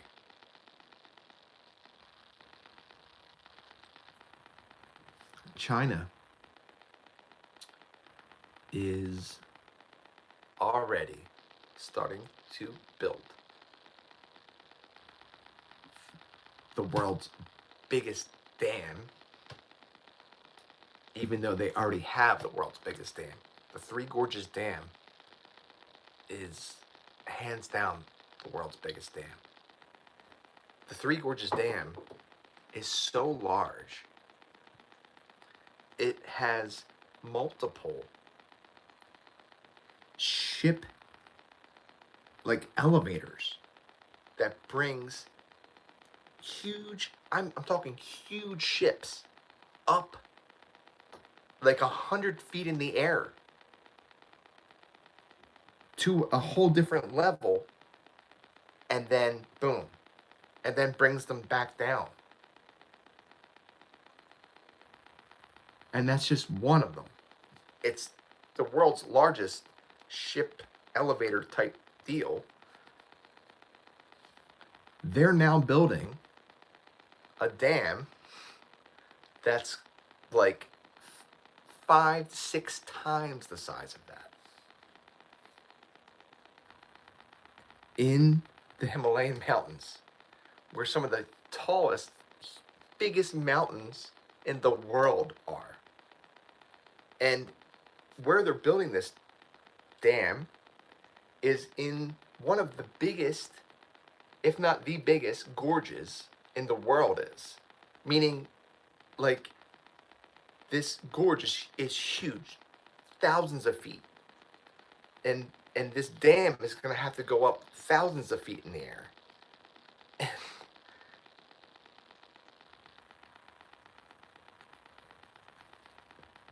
And it can literally power, once it's complete, which is not going to take that much. It's going to take a few years to complete, which is unbelievable in itself. Once it's complete, it can produce enough power to like power the entire UK, the United Kingdom, the whole island.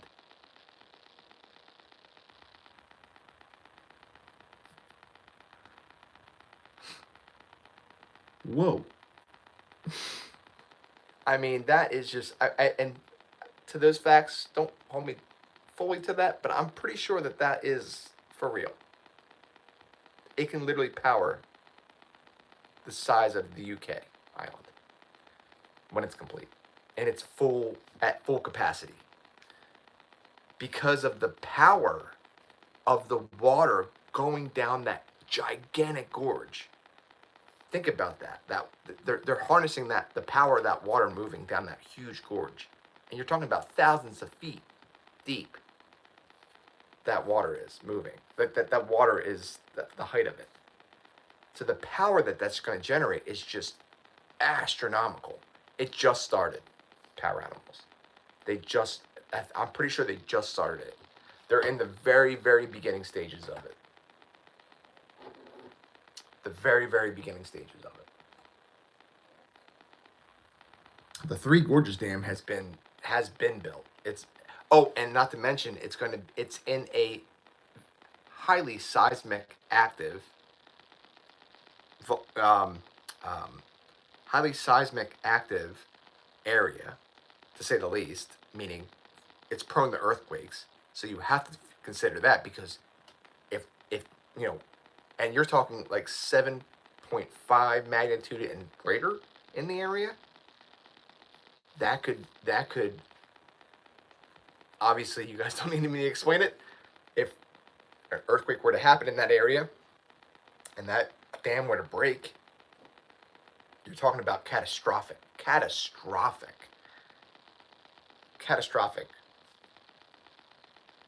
wave and water and damage.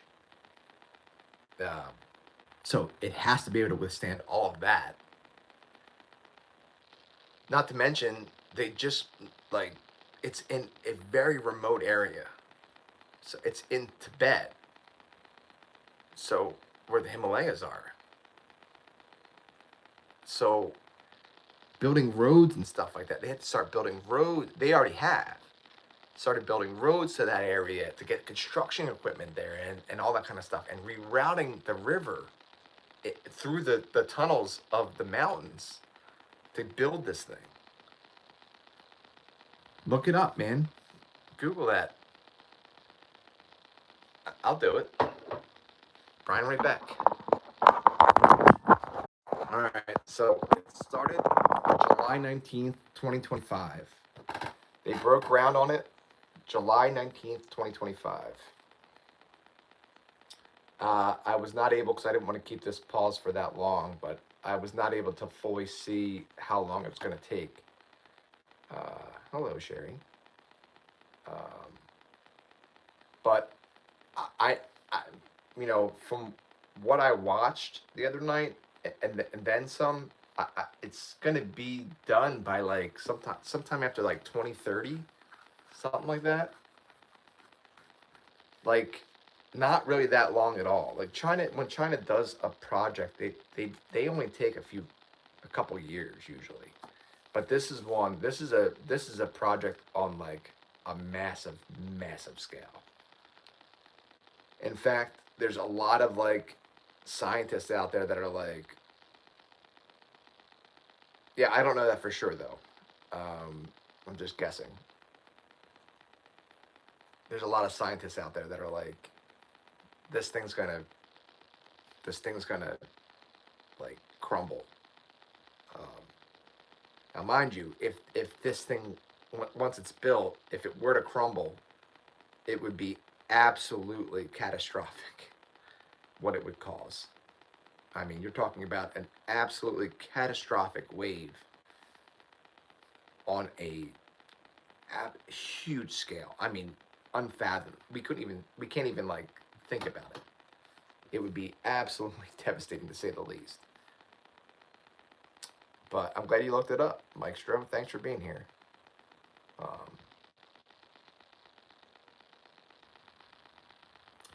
Of course, China does things without the environment. That's another thing. The United States does take into consideration the environment as well. That's another huge part of why things don't get done as quickly or at all in the United States, is it the environmental effects, and that has to be something. That has to be part of what we're doing. No, so the no, it's not the Three Gorges Dam has been completed for a long time now. That's I think that was like completed back in 2008, and scientists said the same exact thing about the Three Gorges Dam. They're like, it's going to fold, it's going to break, they're going to have issues with it, and the thing still stands very strong, and no breaks, no nothing. In fact, like the opposite. Exactly. The Three Gorges Dam in itself, the completion of that dam is unreal. And that's on the Yangtze River, which the Yangtze River is it's huge. It's the biggest river in the world, I think, the Yangtze River. And they dammed it.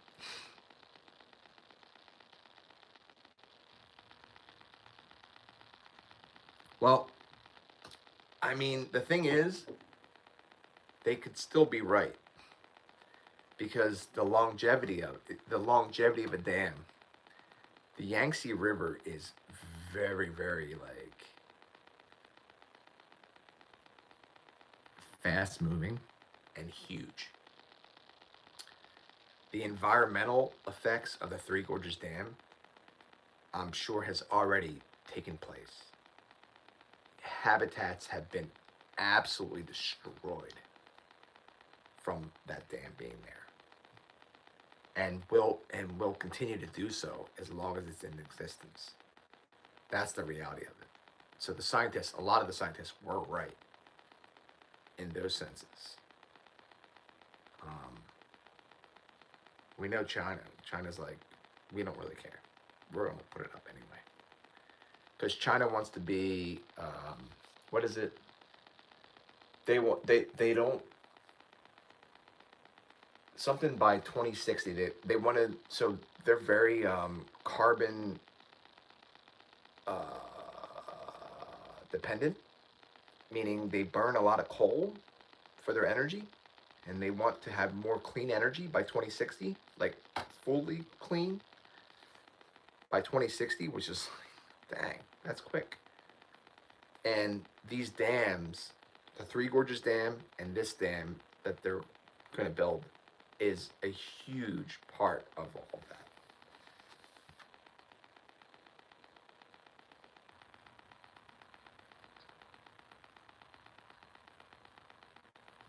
Mother Earth, ooh, Mother Earth definitely does not, Mike Shrew, Mother Earth definitely does not like that. In fact, the Three Gorges Dam, they say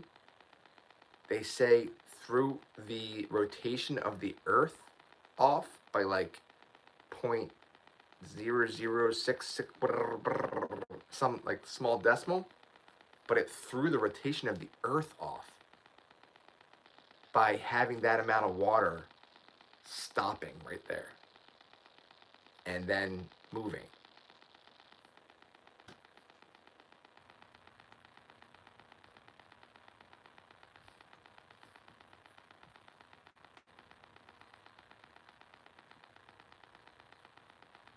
When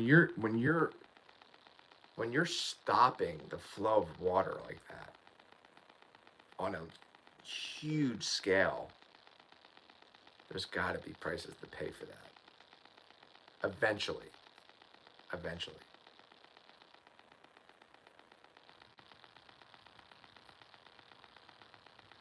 And so think about that.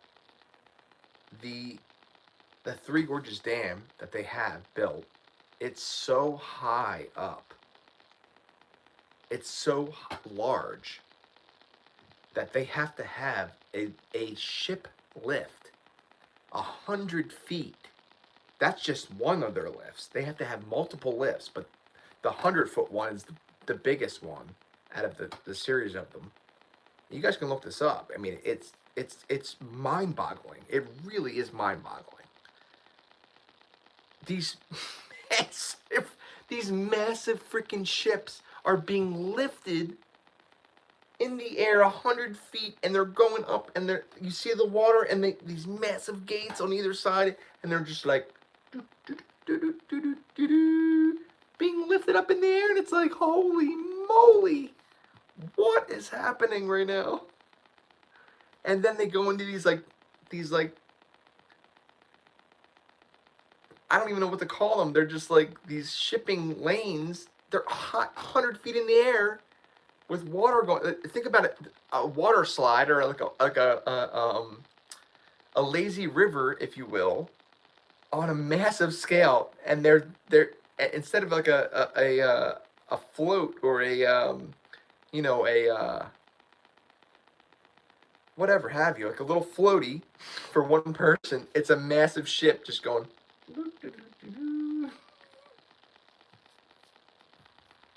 It is a canal, I guess. So, it's not a canal. It's like a waterway that they made.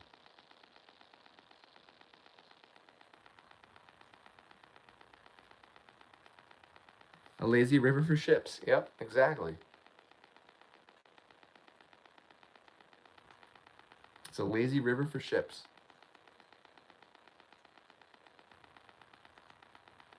But,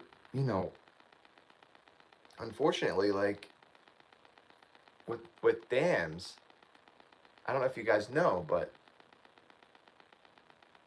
with dams, so you have okay, so let's think about this. So water's coming in, and you build a dam. So here's the water, boom, and it's trying to flow. Okay? This is how high the dam is. Okay? The water builds up and builds up, builds up and builds up until it doesn't. It stops. The flow of water stops unless you let it go anywhere down here or here or whatever. But what's going to build up below that is sediment, mud, sediment. And it's going to keep building and building and building as well as the water builds up until you let it go, right? And then the sediment gets let go. But that sediment, unfortunately, is a huge part of fish and other wildlife, marine wildlife habitat. That sediment, that's where they lay their eggs. That's where a lot of stuff happens. So then when the dams so that water builds up, they let the water go. But in the dams, especially that let the water go here, that's like right here, a lot of that sediment gets flushed out, and flushed out really quickly. And it's a lot of it, and it's all flushed downstream. All that habitat's gone. It's gone. All the habitat downstream's gone.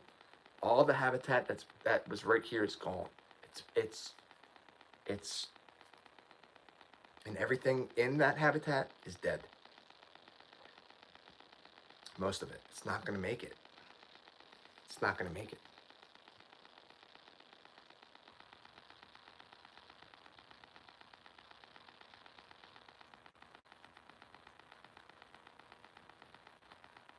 It's a shame.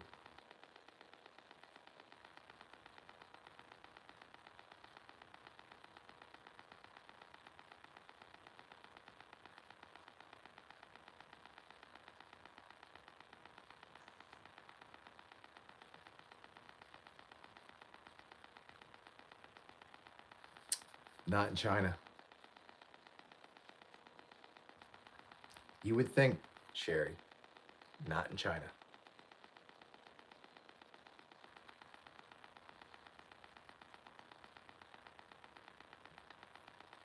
There is no saying we shouldn't do this.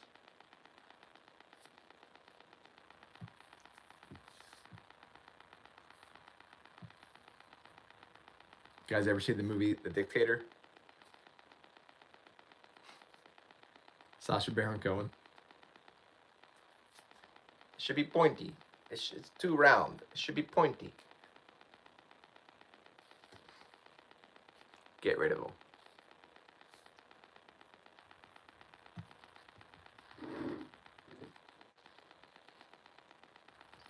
That's the truth.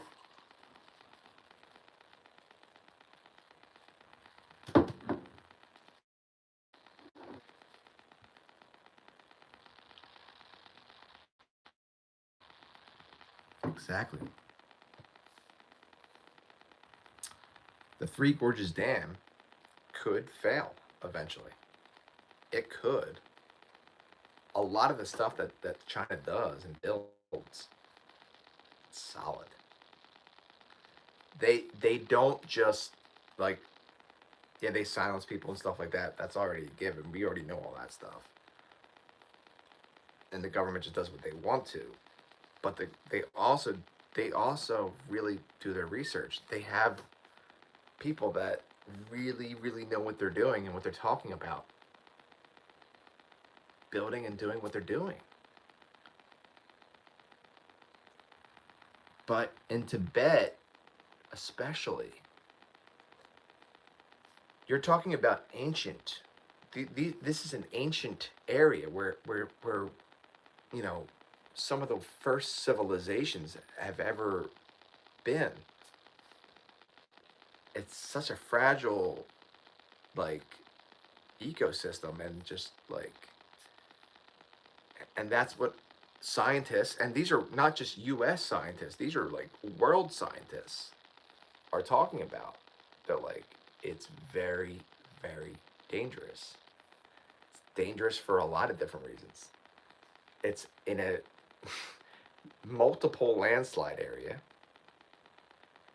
which is probably, I think, one of the biggest threats for a dam like that.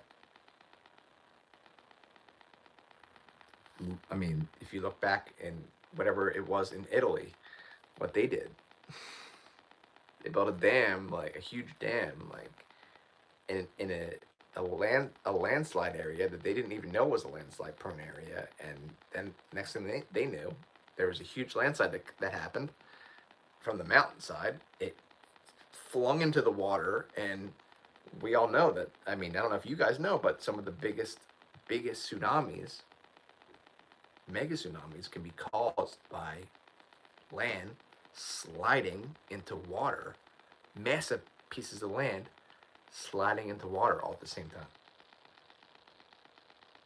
That can cause massive, massive tsunamis. And one of the biggest threats for the east coast of the United States from a tsunami is not from tsunamis that are caused by earthquakes, but tsunami that could be possibly from way far in the African nation, and the islands that are right off the west coast of Africa. And there's a very prone island for landslides and volcanoes that can slide if it's a matter of when it does slide into the Atlantic Ocean, it's going to cause a massive tsunami throughout the entire Atlantic Ocean, reaching the United States, at the east coast of the United States. It's a given. This stuff happens, whether we choose to ignore it or not. The United States takes all that into consideration. They do. And that's a great thing. But that still should not be holding us up to where we are.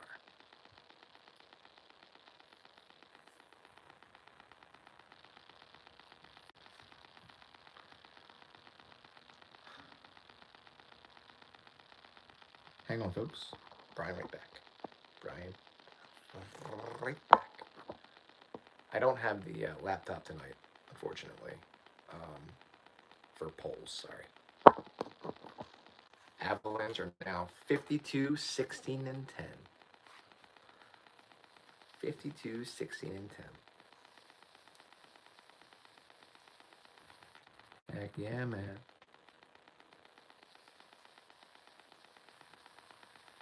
All right, guys, I'm going to end this here. Thank you guys for joining. Thank you guys for hanging out. I'm going to leave you guys with what I always leave you with. That is, of course, be kind to others, but most of all, please be kind to yourselves. It's known as self-compassion. Good night, everyone.